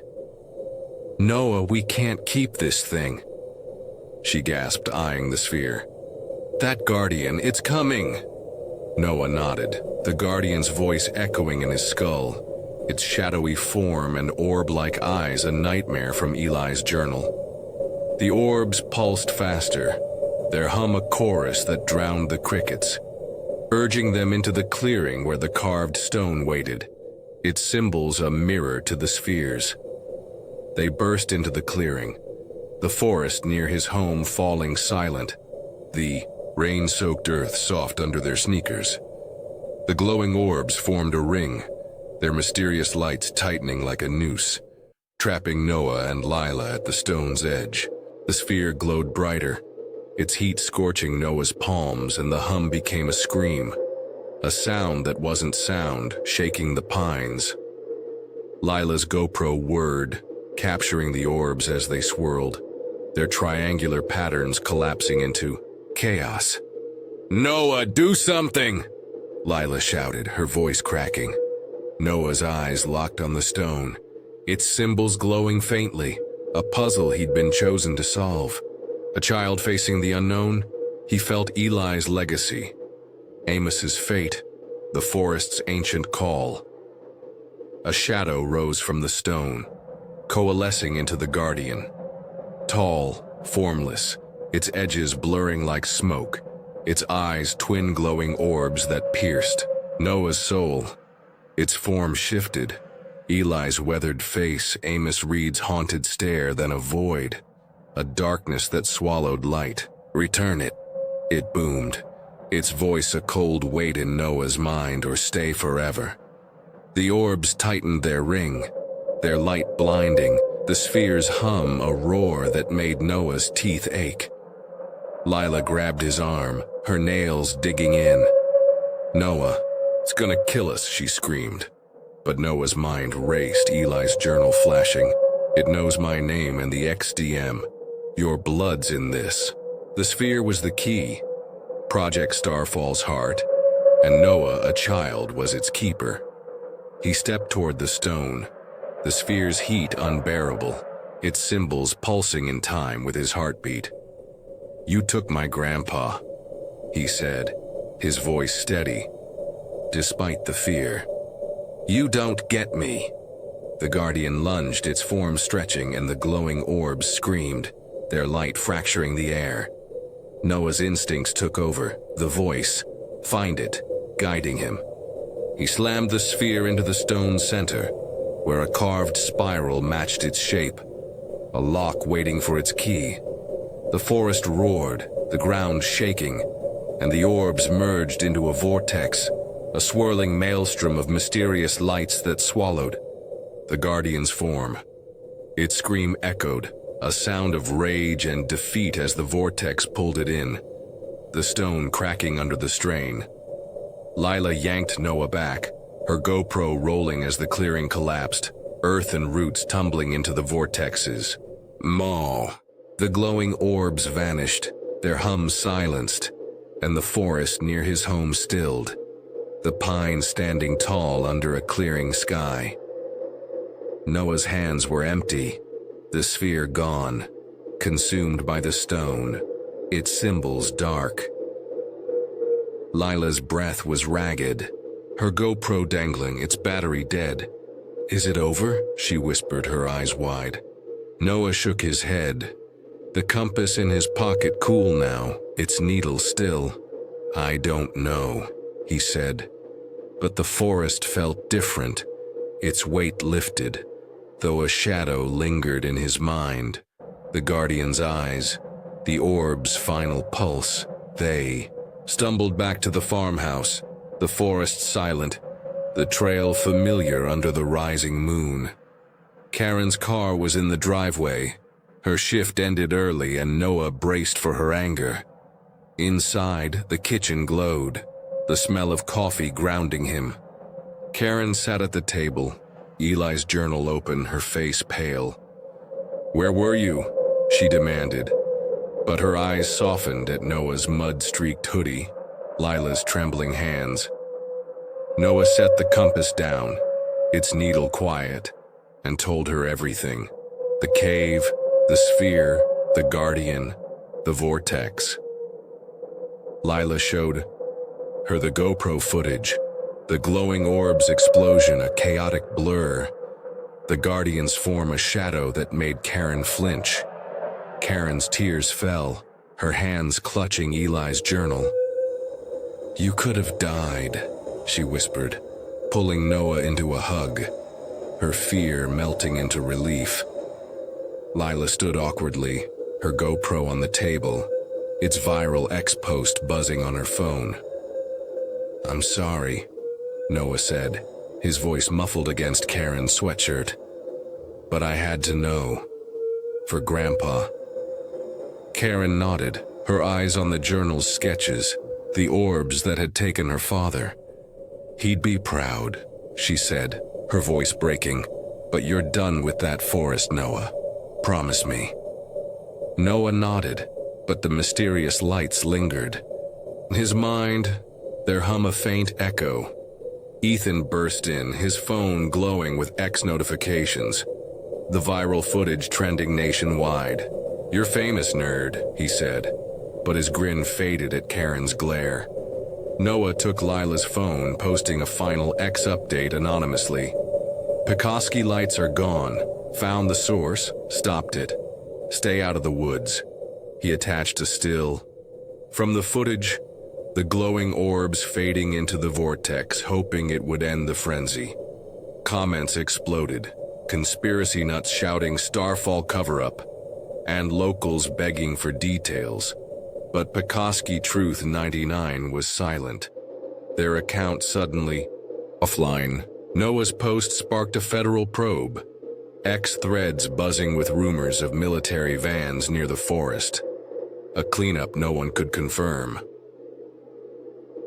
Weeks passed, the farmhouse returning to its rural rhythm, Karen's shifts and Ethan's band practice filling the days. Noah's science project earned an A, Mrs. Larson praising his creative take on local phenomena, unaware of the truth. Lila, grounded but unrepentant, texted Noah daily, their friendship stronger for the forest's trials. The forest near his home stayed quiet, its pines no longer humming, the clearing a scar of churned earth locals avoided. Noah kept the compass, its needle still, a relic of Eli's fight, and hid the journals, Amos's and Eli's, under his bed, their sketches a reminder of the mysterious lights he'd faced. But late one night, as Petoskey County slept under a crescent moon, Noah woke to a faint hum, a vibration that wasn't sound. He crept to his window, his breath fogging the glass, and saw it. A single glowing orb pulsing softly in the backyard, its mysterious light casting shadows on the grass. The forest beyond was dark, but the orb hovered, closer than ever, its glow a whisper. "We're not done." Noah's heart raced, the compass on his nightstand trembling, its needle twitching toward the forest near his home. Childhood faced the unknown. Noah knew the glowing orbs weren't gone. They were waiting, their secrets deeper than starfall, their call his to answer.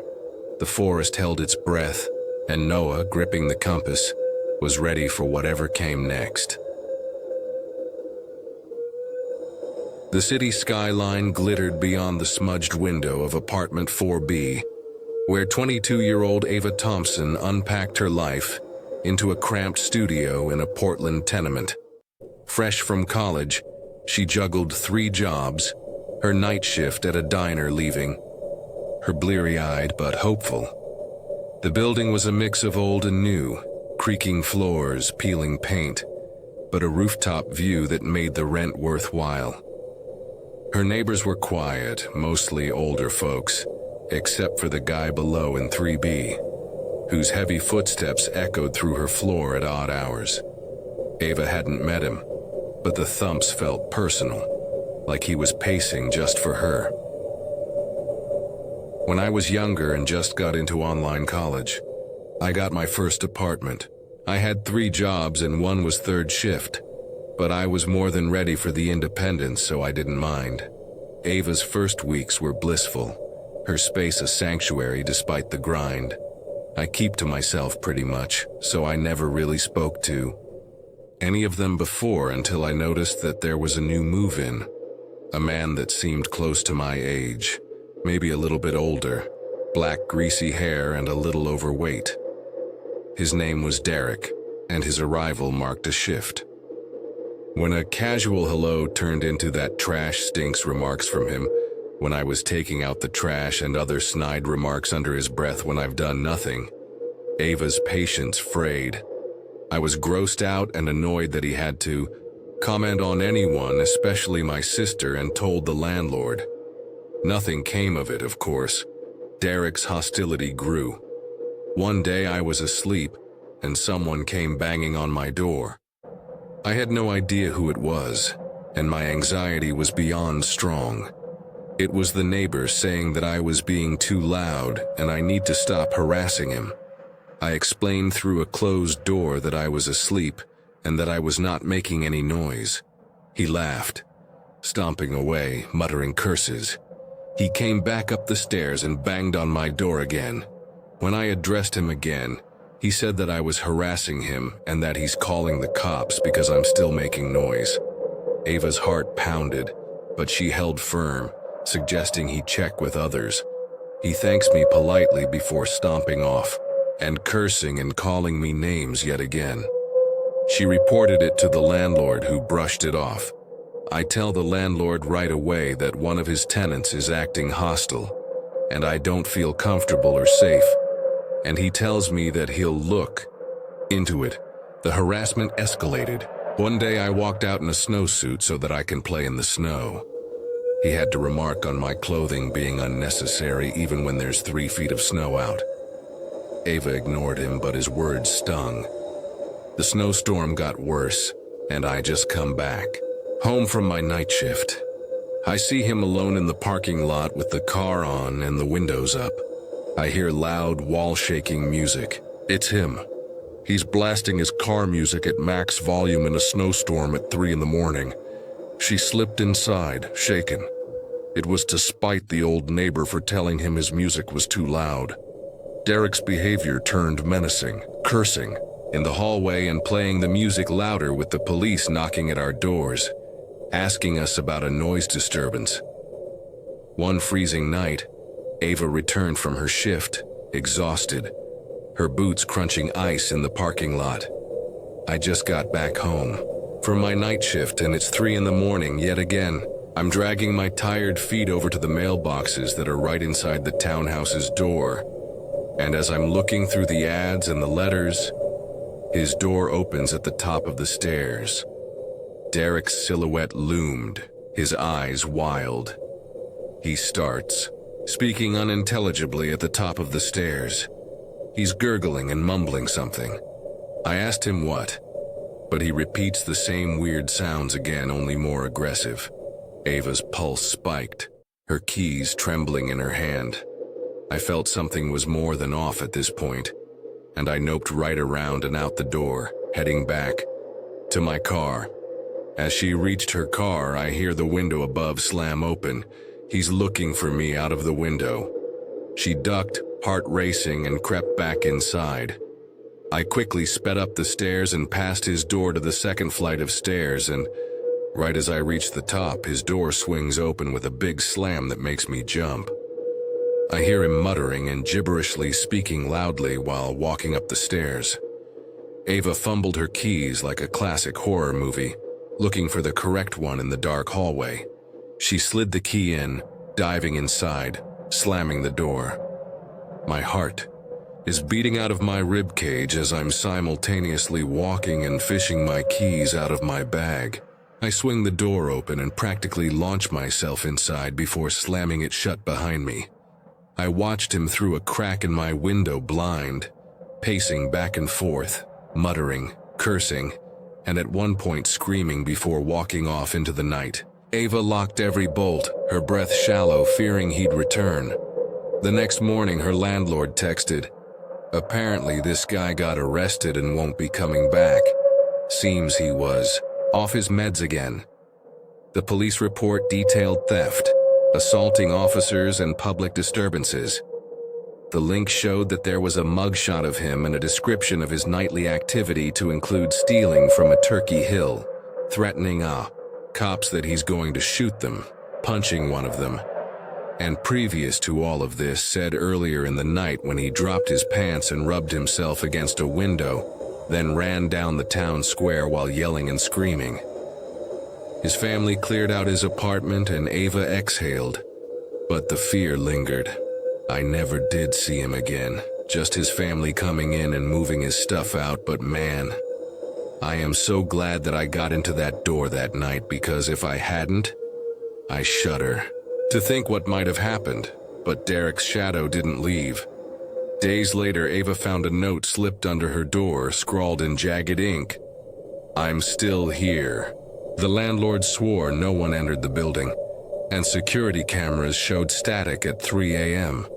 Her radio hissed at night, spitting garbled words in Derek's voice. "You can't hide." Nightmares plagued her. Derek's face, eyes black, merging with the walls, whispering her name. A neighbor, Mrs. Klein, shared a chilling rumor. The building was built over a 1920s asylum, its patient's rage seeping into the foundations. Derek, she said, was always strange, but after moving to 3B, he changed as if something possessed him. The notes multiplied, appearing in Ava's fridge, her bed, each more threatening. "You're mine. I see you." Her lights flickered, casting shadows that moved when she blinked. One night, her door rattled and the radio blared, "Come downstairs." She called the police, but they found nothing, though tire tracks outside matched Derek's old car, smeared with a red, oily sludge that stank of rot. A psychic, Madame Rosa, visited, sensing a feeder entity in 3B, latching onto unstable minds like Derek's, driving them to chaos. Ava's dreams grew vivid. Derek, now a husk, led her to a glowing basement door, his voice not his own. "Join us." One night, the building shook, and Ava woke to silence, her apartment empty, the note on her bed now blank. Footsteps echoed below, and a whisper rose, "You're next." She fled, but the city's light seemed dimmer, as if 3B was still watching.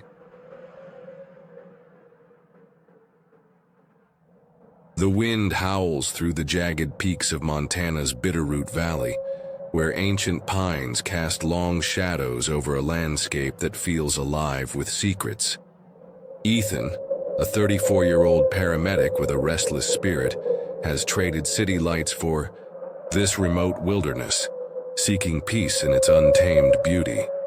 2 years ago, he moved to a valley surrounded by national forest, far from neighbors, and volunteered with the local search and rescue team. The team, a ragtag group of locals, operates on grit and instinct, responding to calls that echo through the rugged terrain.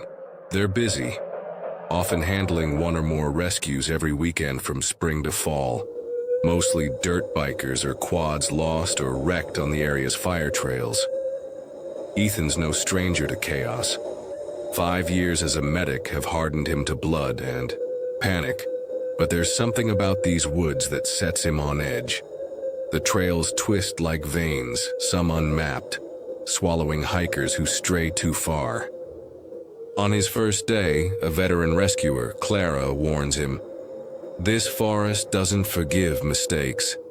Ethan nods, but her eyes linger, hinting at stories she won't share.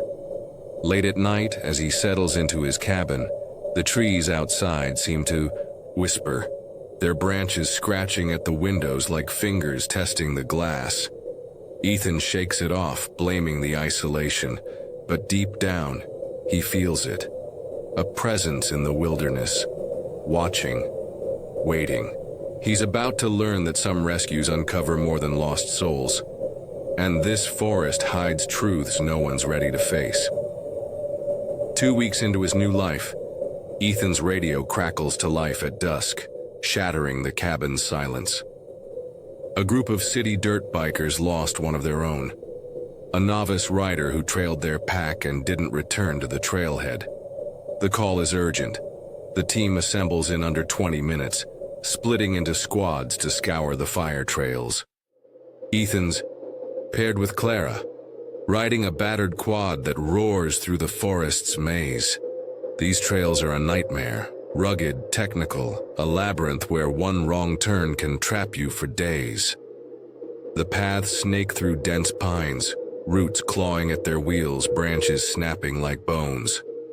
GPS flickers uselessly, radio signals dissolve into static, and their maps miss half the rider-made tracks. Ethan's muscles burn, his clothes caked in mud, cuts stinging from thorns. 4 hours in, they're exhausted, bruised, taking a water break when garbled radio chatter hints at a find. Clara's eyes narrow. She knows these woods don't give up their secrets easily. As they push deeper, the air grows heavy, the forest's hum replaced by a dead silence.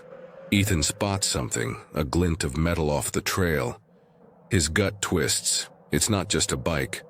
Something's wrong here, terribly wrong, and the forest seems to lean in, eager to show him what it's hiding. Ethan and Clara race toward the radio's coordinates, the quad's engine screaming through the oppressive silence. They spot the bike first, propped against a tree, its tank still half full, untouched. A chill snakes up Ethan's spine. The bike's pristine, no signs of a crash. A few hundred feet deeper, the team's quads cluster, and there he is, the missing rider sprawled like a broken cross, lips blue, skin dusky. His body is unnervingly still, his eyes coated with fly eggs, a grotesque clue he's been dead for hours. Ethan kneels, his medic training kicking in, but there's no pulse, no breath, only a corpse that feels wrong. The man was young, late 20s, healthy, with water and food in his pack. No reason to die. No wounds, no blood. Just a face frozen, in terror. It's as if he parked his bike, ran into the woods, and just died. Ethan's chest tightens. Something drove him here. Something he couldn't outrun. They wrap the body in blankets, hauling it to the trailhead where the coroner waits. Clara's quiet, her gaze darting to the trees, as if expecting them to move. A week later, Ethan corners the coroner, who confirms the cause. Cardiac arrhythmia from extreme fear. A heart stopped by pure terror. Ethan's mind reels.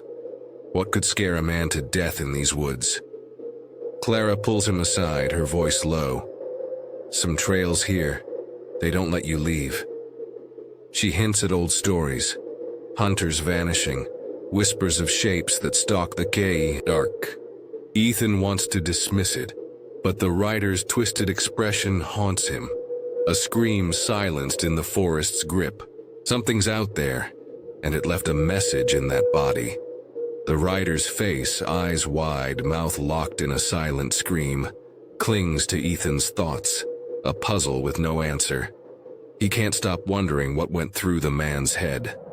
Was it just the forest's vastness, the fear of being lost?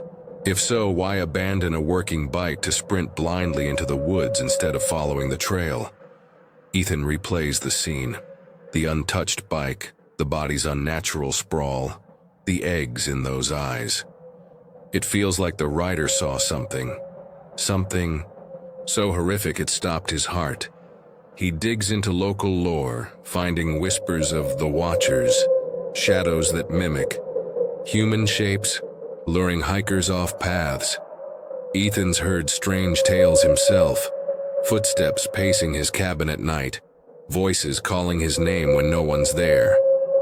Once, on a solo patrol, he glimpsed a figure, tall, too thin, gone when he blinked.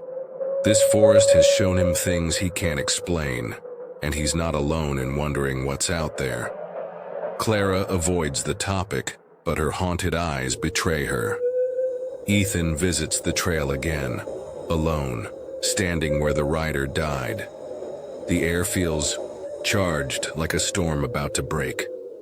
A low hum rises, not wind, not animals, but something alive, vibrating in the earth. He finds scratches on a nearby tree, fresh, claw-like, forming a symbol he doesn't recognize.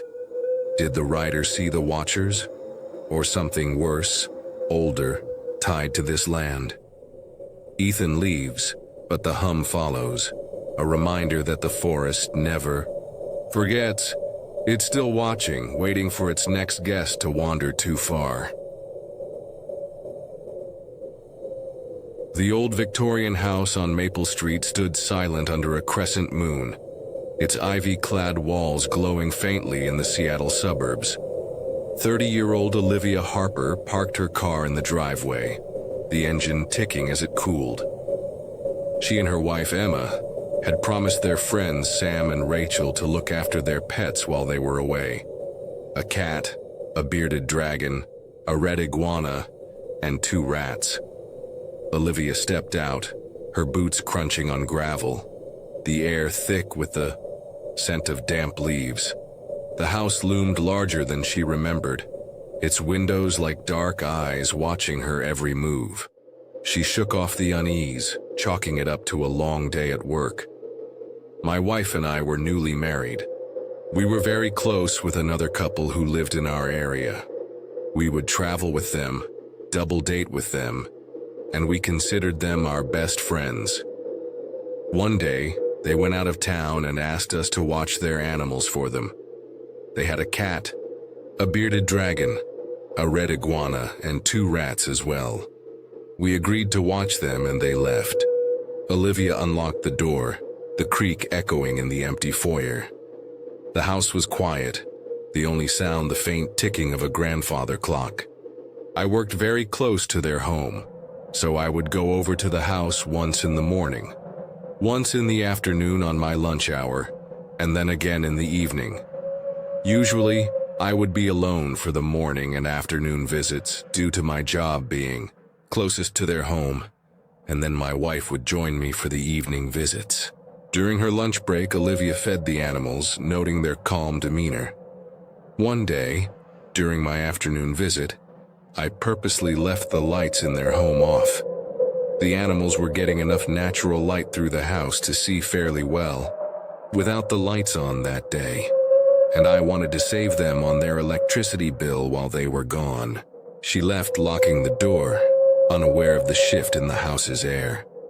That evening, Olivia and Emma returned, the sky now bruised with dusk. When my wife and I arrived back that evening, I froze in the driveway. I could see from where I was standing, outside, that the entryway and the hallway lights were both on. Olivia's stomach twisted. The lights she'd turned off were blazing. I immediately told my wife I didn't turn those lights on. I didn't touch them. She asked me if I was sure, and I told her that I was 1,000 sure. They entered cautiously, the air inside stale, oppressive like a held breath. The house was eerily quiet that evening. I couldn't hear any of the animals moving around, and the air also felt really stale, like I almost could have choked on its staleness. They checked every room, finding no signs of intrusion, but the silence was unnatural. We slowly made our way through the house, checking the closets and looking for any sign of disturbance. Every light was on in every room that we entered. As they reached the reptile room, a loud thud shook the floor. We heard a loud thud come from the reptile room, the one that we had literally just left. The thud was loud enough that the entire house shook. Olivia threw open the door, heart pounding. The dragon, who had been peacefully resting when we checked just a minute before, was now rhythmically tapping his nose against the glass in a perfect pattern. The bearded dragon's movements were robotic, its eyes fixed on them. It was doing it over and over again. It was almost robotic. Olivia slid the glass open, but the dragon continued trying to tap on the glass even though it was no longer there for another second or two. And then suddenly, its beard went pitch black. It scrambled out of the enclosure and took off across the floor, headed straight for the door. Emma slammed it shut, but he started rhythmically tapping on it, the same pattern that he had on the glass. Another thud echoed, louder, and suddenly the cat started screeching like mad, not meowing but screaming. The sound was guttural, primal. The iguana was wildly whipping its tail against the sides of the enclosure and almost hissing. Olivia grabbed Emma's arm as the doorknob wouldn't even turn. Not like it was broken, though. Almost felt like someone was holding it from the other side. I instantly flew to the door and started yanking as hard as I could. I started banging on the door and screaming, true panic setting in. Olivia's vision blurred, her chest tight, but then all of a sudden it all just stopped. The cat stopped screaming. The iguana stopped weeping. The dragon stopped tapping. The doorknob was easily moved all of a sudden. And when we left that room, the rest of the lights in the house were now off. They stumbled out, the house dark, the air lighter but still wrong. We bolted out of that house as quickly as we could and were silent the whole drive home. Olivia's hands shook on the wheel, Emma staring blankly ahead, the night swallowing their words. The next day, Olivia called Sam, her voice trembling as she recounted the ordeal. I talked to my friend to tell her about the weird experience, to which she replied, "Oh yeah, I forgot to mention we've been having activity in the house lately." Sam explained, ever since they had started their renovations, she had seen a male figure standing in the corners of the home or base of the stairs, that he would rile up the animals, and that he would also often mess with the lights in the house. The house's previous owner, an elderly man, had died there decades ago, his spirit restless after the changes. I reevaluated my whole outlook of my belief in the paranormal, and all I can say now is that I sure as heck believe. But the house wasn't done. Days later, Olivia found a claw mark on her car. deep and precise, though no animal could have made. Their apartment began to flicker at night, lights pulsing in rhythm with the dragon's taps. Emma woke to whispers in their bedroom, a man's voice saying, "Stay." A neighbor, Mr. Donovan, shared a chilling tale. The house was built on a 19th century burial ground, its spirit stirred by renovations. Sam sent a photo of the old man, gray hair, stern eyes, and Olivia saw him in her dreams, standing in the reptile room, animals circling him. One night, their phone rang, the caller ID blank, playing a loop of the cat's scream. They stopped visiting, but the claw marks followed, appearing on their door, their walls. The final night, their lights died, and the air grew stale, a voice, whispering, "You brought me back." The house was empty now, Sam and Rachel gone, but Olivia knew the old man was with them, and he wasn't leaving. The highway stretches like a black ribbon under a starless Nevada sky, swallowed by the desert's endless void. Jake, a 29-year-old mechanic, grips the steering wheel, his eyes heavy from a late-night rock concert in Reno. Beside him, his girlfriend, Lena, dozes, her head against the window, the radio humming softly. It's 1 a.m., and they're driving home miles from anywhere, when Jake decides to pull into a rest stop to use the bathroom. The neon glow of the stop sign flickers, casting an eerie light over cracked pavement and silent semis. He figures, it'll be quiet, just truckers or folks like him passing through. The building looms ahead, a squat concrete box with buzzing fluorescence, its windows reflecting nothing but darkness. Jake parks, the engine's tick fading into the night's oppressive hush. He glances at Lena, still asleep, and hesitates. Something about this place feels off, like it's holding its breath. His pocket knife, a habit from rougher days, sits heavy in his hoodie, a small comfort against the unease creeping up his spine. As he steps out, the air bites, sharp and unnatural for a desert night. A lone coyote howls in the distance, its cry swallowed by silence. Jake shakes it off, chalking it up to exhaustion. But the rest stops. Shadows seem to shift, watching him. He's about to walk into a moment he'll never forget, one that will make him question what lurks in the places we pass through. Jake pushes through the rest stop's glass doors, the fluorescent hum grating on his nerves. Inside, he notices two figures, both standing stock still in front of vending machines, staring at the glowing displays without reaching for coins. Their stillness is unnatural, like statues caught mid-breath, their faces obscured by shadows. Jake brushes past, unease coiling in his gut, and heads to the men's room. The urinals form a U-shape, and moments after he steps up, an older man, 50s, maybe 60, in worn work boots, enters, taking the spot right behind him, just feet away. The proximity feels deliberate, invasive. Jake's hand tightens on the pocket knife, in his hoodie, blade already open, a reflex from years of caution. The man doesn't speak, doesn't move beyond the bare minimum, but his presence presses like a weight. Jake finishes quickly, washing his hands with deliberate calm, eyes flicking to the mirror. Nothing reflected but his own tense face. Stepping out, he glances back and sees the vending machine pair still frozen, exactly where they were, as if time skipped them. A shiver runs through him. Why are they just standing there? The older man emerges, brushing past too close, his breath sour and heavy.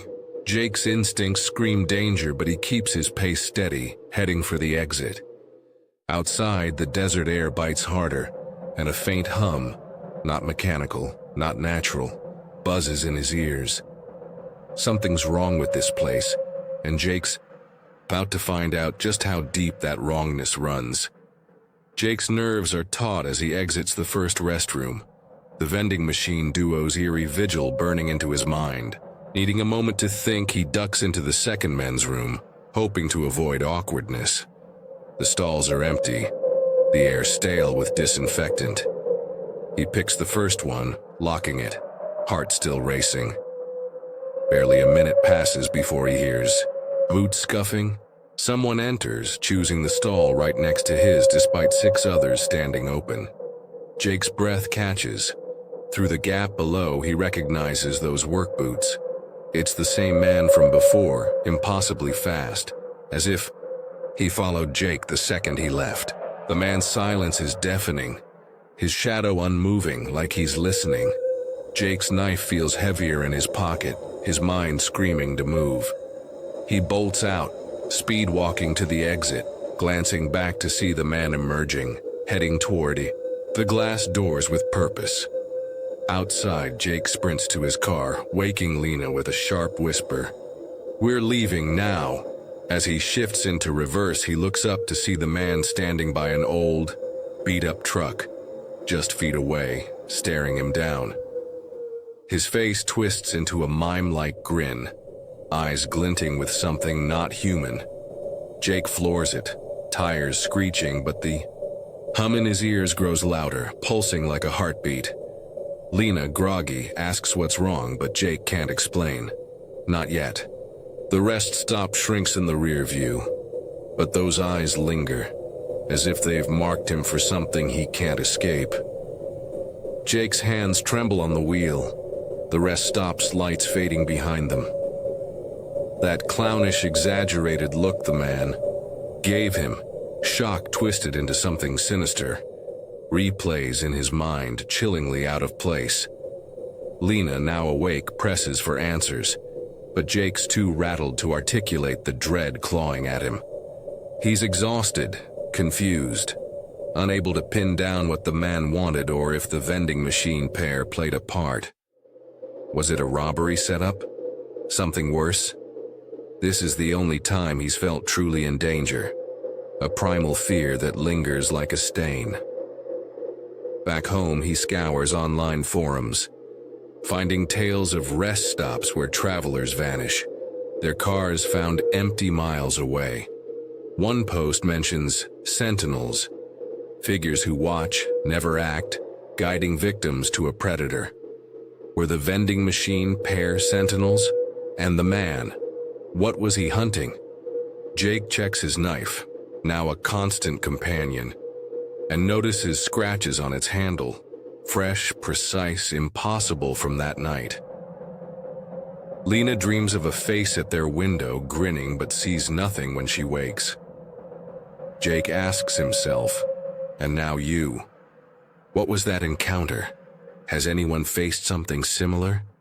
The hum from the rest stop echoes in his sleep, a warning that whatever marked him there isn't done. It's out there, in another neon-lit nowhere, waiting for the next weary soul to stop and step into its game. The old oak tree outside the Carter family's new home in western Massachusetts cast jagged shadows across the lawn, its branches scraping the roof under a starless sky. 8-year-old Sophie Carter sat on her bedroom floor, surrounded by half-unpacked boxes, her flashlight illuminating a dog-eared mystery novel. The house, a creaky colonial with slanted floors, was their fresh start after her dad's job transfer. Sophie loved the attic's secret nooks, but her room felt wrong. Too cold, too still, as if the walls were listening. She tucked her book away, climbing into bed, but the darkness seemed to pulse, whispering her name. For context, this haunting happened from about 6 to 10 years old or so. I lived in a relatively new home in a small neighborhood in western Massachusetts. I had a loving family, and apart from what I'll talk about here, I had a very normal childhood. Sophie's nights were plagued by nightmares, snakes slithering toward her, shadowy figures tearing at her skin. It started off when I was about 6 with just terrifyingly vivid reoccurring nightmares that honestly seem out of place for a young kid who was never allowed to be exposed to violence or horror content of any kind. But worse was the waking fear. I began to feel like I was being watched in my room at night or something. It seemed like the darkness in my room became oppressive, and I would be filled with pure dread and terror. She pulled the covers tight, eyes darting to the door. There was just enough light from the window, though, that I could see the outline of a tall black figure, with the outline of a top hat sitting on its head. The figure stood motionless, its face a shimmering void, like liquid catching moonlight. I don't fully remember what his face looked like, as this was like at least 10 years ago, but I had to remember seeing some sort of like liquid reflecting light where his face should have been. I quickly ripped the covers over my head and sat there frozen with terror, unable to move. Sophie's heart pounded, the air heavy, as if the room had stopped breathing. This went on for many, many months. Every time that sense of dread filled me, I knew that he was there, but would not dare to look for fear that he would attack me or something. She named him the Top Hat Man, a silent sentinel who appeared nightly, his presence a weight on her chest. There were a few times, too, that I was so convinced I was not going to make it, I screamed for my parents, and they always came running to find, well, nothing. Her parents, Tom and Ellen, brushed it off as imagination. My dad would always tell me who's the scariest thing in this house, to which I would lie and tell him that it was, of course, my strong gusto father. Sophie stopped talking about it, fearing she'd scare her younger sister, Lily. I tried to explain what was happening to me, but it was always brushed off, and I eventually just stopped talking about it as no one believed me anyway, and I did not want to scare my little sister any more than I already had. The hauntings intensified. One night the dread was unbearable, and there was a scraping noise at first that I could tell came from the bathroom, and suddenly my leg was grabbed through the covers. Sophie screamed, bolting to her parents' room, tears streaming. I freaked out, bawling, crying, and beelined to my parents' room where I stayed for the night. The Top Hat Man never touched her again, but his visits continued until the family moved when Sophie was 10. I was never touched again, but he was there most nights after that until we moved states when I was about 10. Years later, at 18, Sophie unpacked old boxes and found a notebook. I was sifting through old storage boxes filled with my old school drawings and notebooks. I was flipping through a school notebook filled with grammar practice and such when my heart instantly sank, because there on my school notebook was a drawing of the Top Hat Man. She showed her parents, who paled. I practically shoved it down my parents' throats while shouting, "See, I told you it was him." My parents went pale and profusely apologized for not believing me. The drawing validated her fear, turning her into a horror enthusiast. Today, I absolutely love horror as a genre, go figure. I guess maybe it's because it gives me a feeling of control that I never had as a kid. But the Top Hat Man wasn't gone. At 19, Sophie, now in college, found a photo in her dorm, a Polaroid, of her old room, the Top Hat Man faintly visible in the corner, though no one had taken it. Her roommate Claire noticed Sophie's unease and shared a local legend.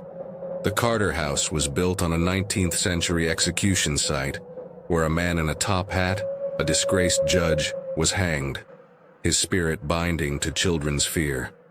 Sophie's nightmares returned, his liquid face looming, whispering, "You're mine." Her phone glitched, playing static with his voice. "Come home." At a library, she found a journal from 1890, describing the judge's curse, trapping souls in his shadow. Claire saw him too, a fleeting figure in their dorm mirror, his hat tilting. One night, Sophie's room shook, the air freezing. Her flashlight died, and the top hat man stood at her bed, his hand reaching. She screamed, but the dorm was empty, her door locked from inside. A drawing appeared on her desk, her, Lily, and the top hat man labeled forever. Sophie fled to her parents, but their new house flickered, shadows moving in the corners. Tom and Ellen admitted hearing whispers, seeing a hat in their dreams. The journal burned in their fireplace, but the ashes formed his silhouette. Sophie knew. He'd followed her, his curse unbroken, and now he wanted them all, his shadow growing darker, whispering, "Stay." The summer of 1973 hums with the rhythm of cicadas in rural Kentucky, where dusty roads wind through golden fields under a relentless sun. 10-year-old Sarah, clutching a dime store comic, rides in the back seat of her family's old Chevy, her mother Ellen at the wheel. Her sisters, 8-year-old Maggie and 1-year-old Rosie, fill the car with chatter and giggles. It's the 70s and Sarah's dad drops her mom and her sisters off to shop while he heads to work. The town's general store, a weathered, clapboard haven, smells of licorice and leather. A treasure trove for a kid with a few coins. But today, their dad's shift runs long, leaving them stranded as the sun dips low, painting the sky blood orange. Unable to pick them up, they decide to hitchhike. A common choice back then. Ellen, ever practical, flags down a passing truck, her smile masking a flicker of unease. Sarah clutches Maggie's hand, Rosie babbling in her mother's arms, as a rusty pickup slows to a stop. The driver's silhouette looms through the dusty windshield, his eyes hidden beneath a faded cap. Something about him feels off, like a shadow cast too long, but Sarah can't name it. They climb in, the truck's engine growling to life, and Sarah's comic slips to the floor. She doesn't know it yet, but this ride is about to take them, somewhere far darker than home.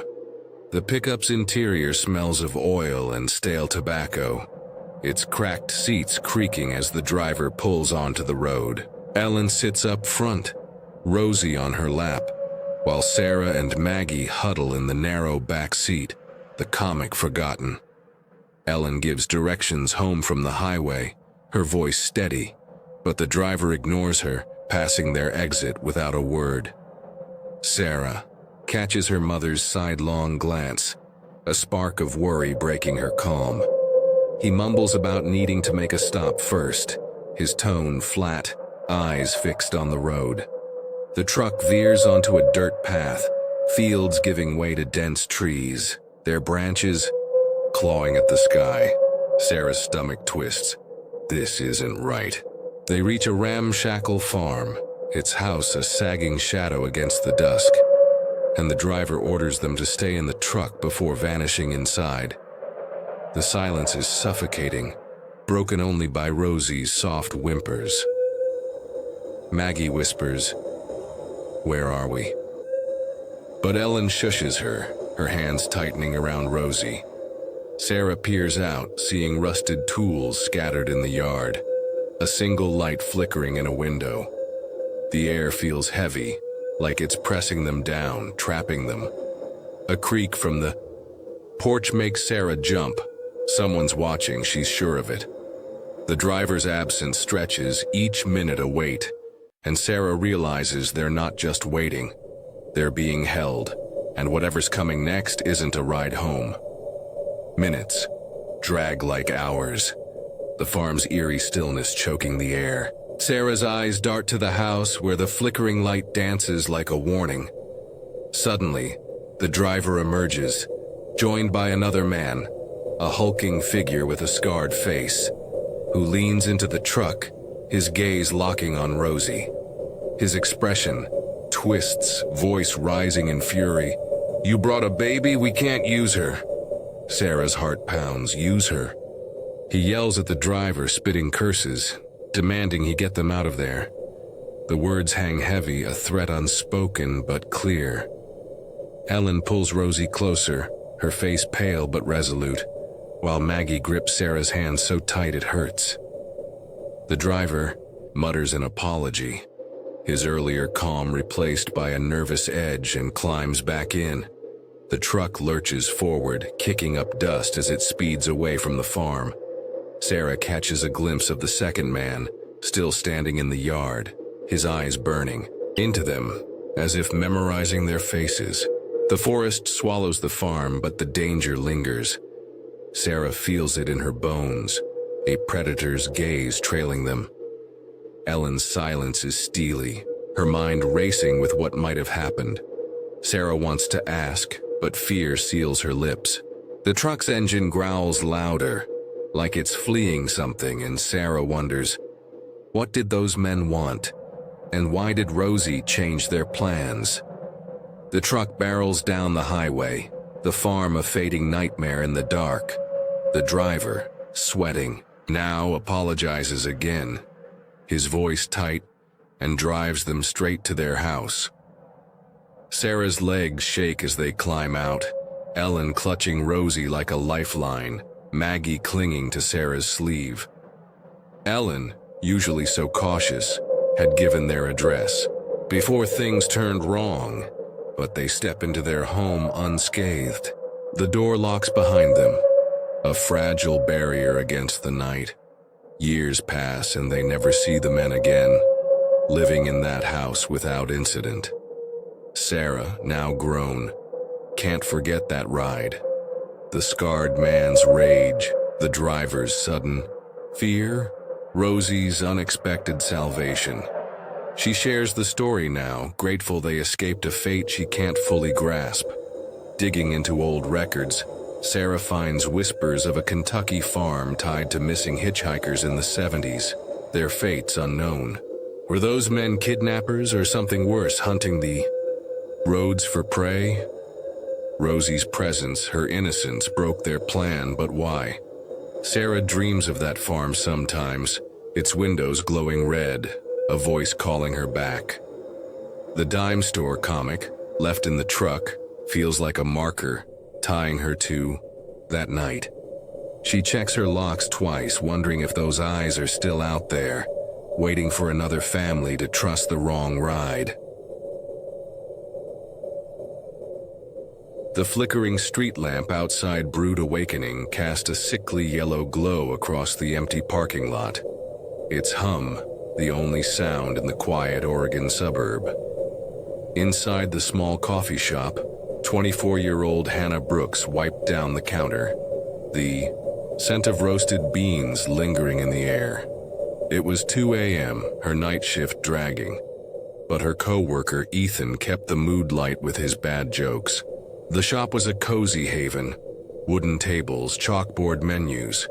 But tonight the air felt heavy, the shadows deeper, as if the walls were holding a secret. Hannah glanced at the door, her stomach knotting for no reason she could name. I used to work at a small coffee shop in the suburbs. It was a quiet area, and we never had too much trouble even on the night shift. I worked with another employee named John, and we'd been working together for about a year. Hannah restocked the sugar packets, Ethan humming behind the espresso machine. One night around 2 a.m., a man came into the shop. He was tall, thin, and just gave off this creepy vibe. He didn't order anything, just stood at the counter and asked for John by name.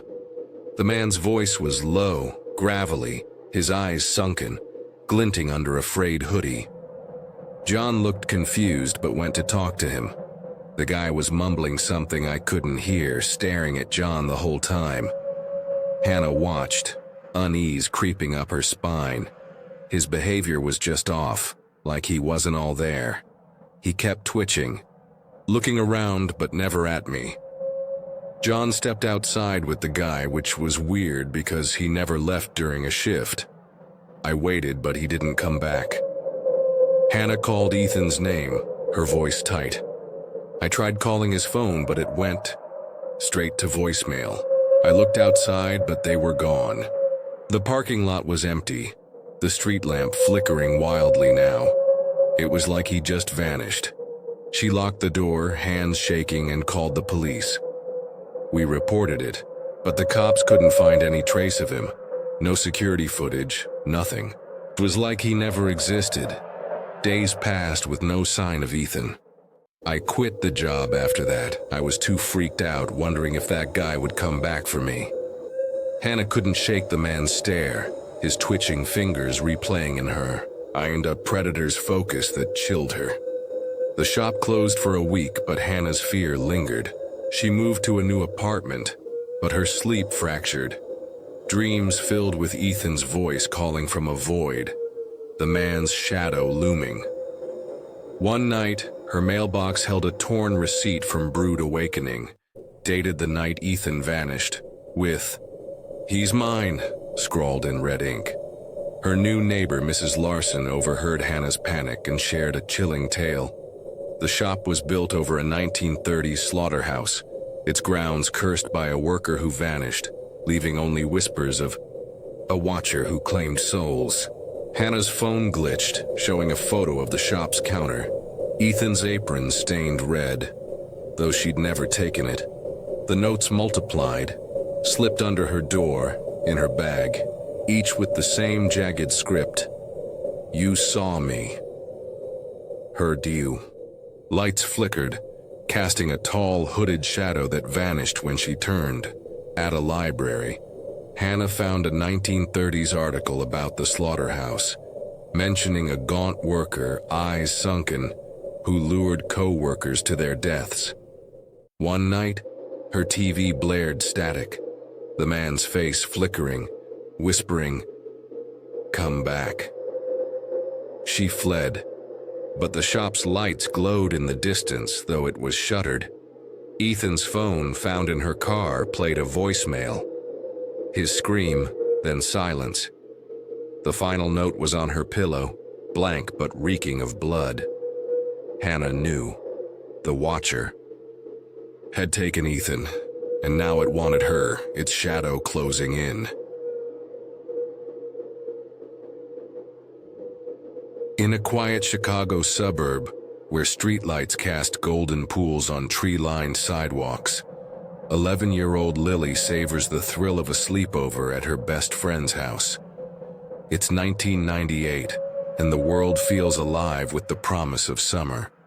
Lily and her friend Kay, inseparable since 4th grade, are at Kay's house, her parents out for the night.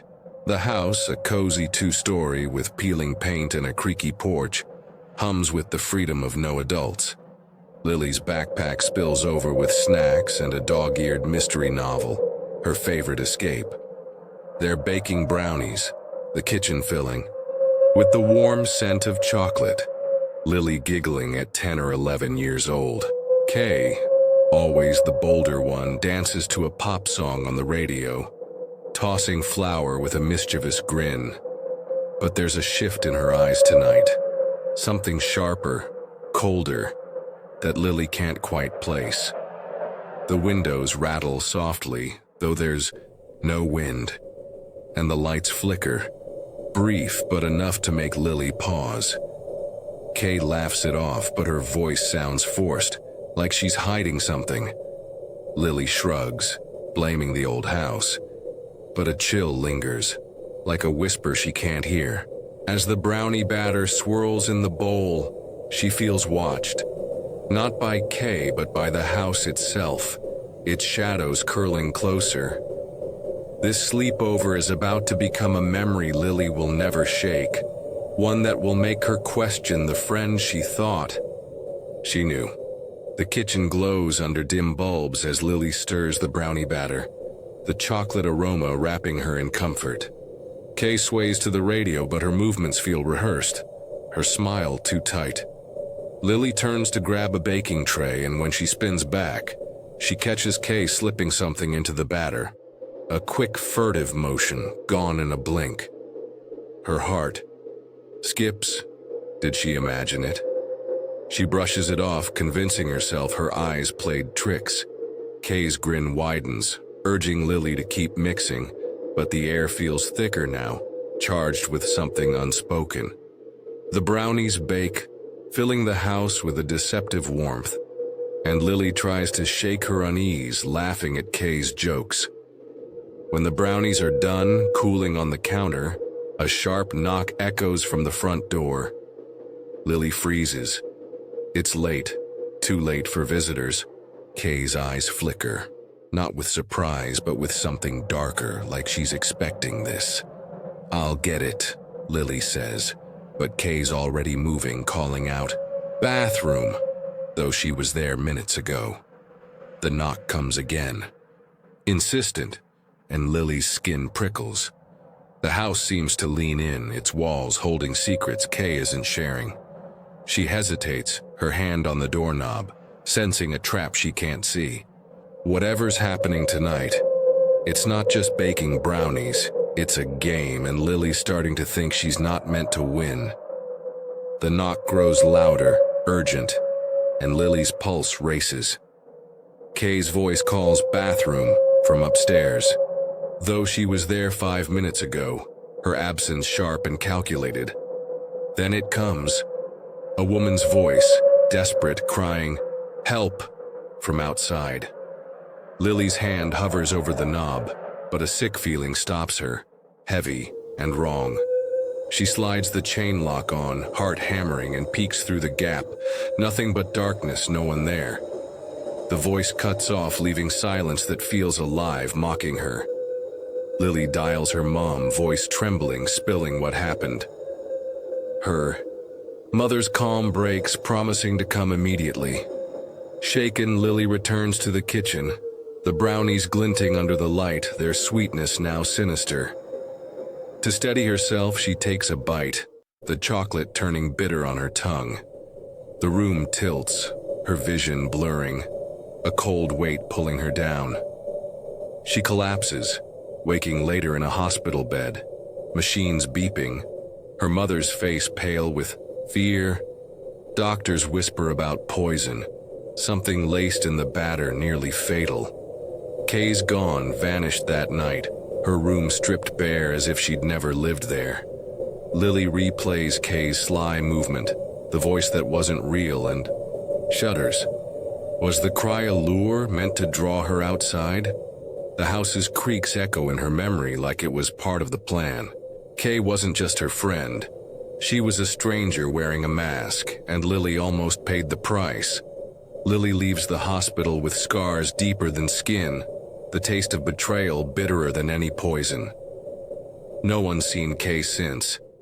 Not her parents. Not the police, not a trace in years. Her house stands empty now, windows dark, as if it swallowed her whole.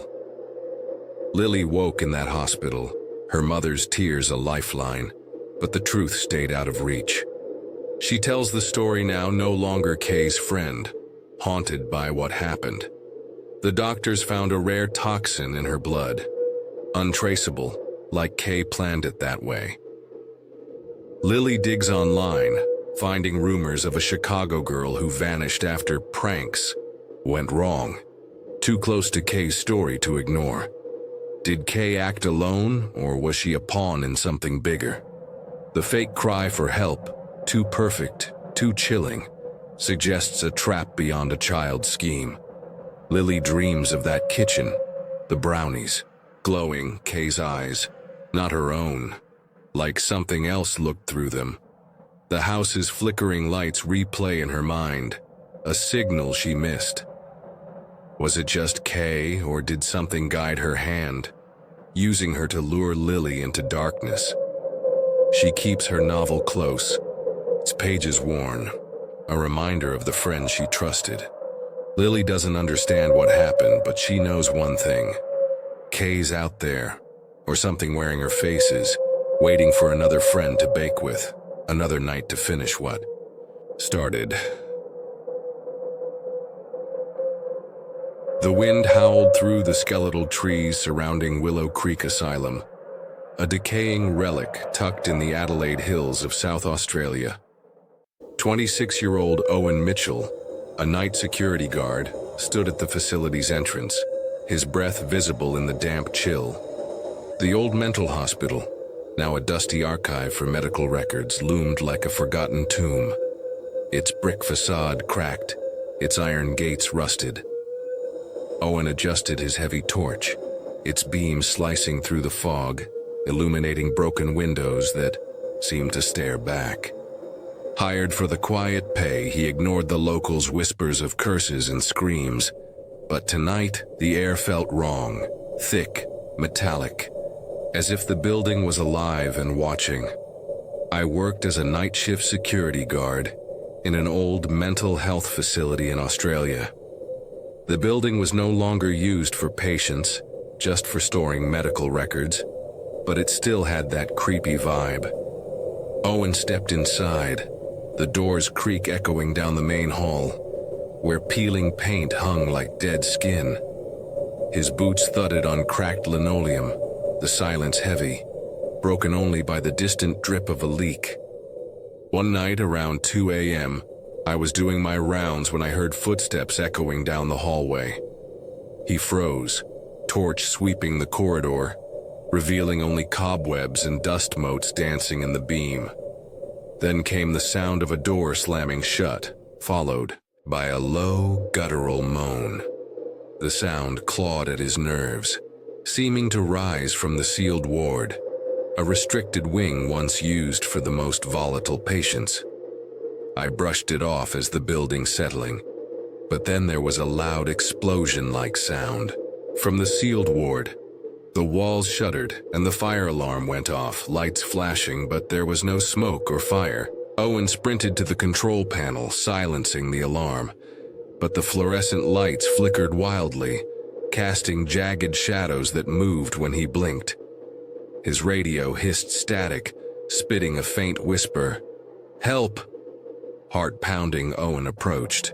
The sealed ward, its steel door etched with scratches no lock could explain. I checked the ward and the door was ajar, even though it was supposed to be locked. He pushed it open, the hinges screaming, and stepped into a chaos of papers scattered across the floor, and an old bird cage in the corner was smashed open. The records neatly shelved hours ago lay torn, some stained with a dark, oily residue that reeked of rot. A rusted gurney stood upright, swaying slightly, though no breeze stirred the air. Owen's torch caught a flicker, a shadow darting across, the wall tall and distorted with hollow eyes. He backed away, pulse roaring, but the door slammed shut behind him, the lock clicking despite his key. The moan returned, now a chorus vibrating in his bones. He yanked the door open and fled, the hallway stretching impossibly long, the drip, now a steady pulse like blood from a wound. The next night Owen returned, driven by stubborn pride and a need to understand. This wasn't a one-time thing. Night after night I'd hear footsteps, moans, doors slamming, and the fire alarm would go off for no reason, always in the sealed ward. He checked the cameras, but the footage showed nothing, just static when the noises happened. The static pulsed with shapes, faces, hands, gone when he rewound. I told my boss, but he told me to keep it quiet, didn't want to scare the other guards. Owen's supervisor, a gruff man named Greg, scoffed, blaming old pipes, but his eyes darted nervously. Another guard, Ellie, cornered Owen after a shift, her face pale. One of the other guards told me the history of the place. It was a dark place. Patients were mistreated. Some died in that sealed ward, locked away in isolation rooms. She whispered of experiments in the 1950s. Lobotomies, shock treatments. Patients left to rot in the sealed ward, their screams ignored. Owen's sleep fractured, dreams filled with a woman in a tattered gown, her eyes bleeding black, clawing. At a locked door, the disturbances grew bolder. One night, Owen found a patient file on the guard desk open to a photo of a young woman, her face gaunt, her name scratched out, marked deceased, 1953. He hadn't touched the archives, and no one else was on shift. His torch flickered, casting a shadow that moved, a tall, eyeless figure with a jagged grin. The air froze, the moan now a wail, echoing inside his skull. "See me." Owen stumbled back, knocking over a chair, the file slipping to the floor. Its pages now blank but warm as if touched by fevered hands. Ellie quit, leaving a note. "It's the Wailer. She won't stop." Owen researched, finding a 1950s report of a patient, Jane, tortured in the sealed ward, her death covered up. Locals called her the Wailer, a spirit bound to the asylum, seeking vengeance. Owen's car bore scratches, deep, jagged, spelling, Jane in the paint, the metal weeping a red, viscous fluid. The final night, Owen patrolled alone, the fog thicker, the asylum's silhouette pulsing like a heartbeat. This wasn't a one-time thing. Night after night I'd hear footsteps, moans, doors slamming, and the fire alarm would go off for no reason, always in the sealed ward. He reached the sealed ward, and the door was ajar, even though it was supposed to be locked. Inside, papers were scattered across the floor, and an old bird cage in the corner was smashed open. The gurney now lay overturned, its straps writhing like living things.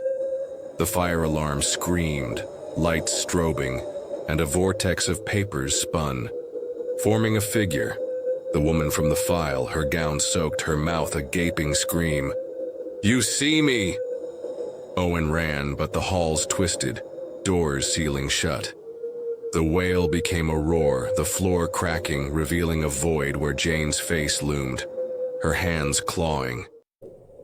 I checked the ward, and the door was ajar, even though it was supposed to be locked. He fell, a file landing at his feet, her photo alive, eyes bleeding, whispering his name. The asylum shook, and Owen woke outside, the gate locked, his torch gone, replaced by a rusted key etched with 1953. I quit after that, couldn't shake the feeling that something was still there, watching me. Ellie's car was found abandoned, her phone looping Jane's scream. Owen fled Adelaide, but the Wailer's moan followed, her shadow in every mirror, calling him back to Willow Creek forever.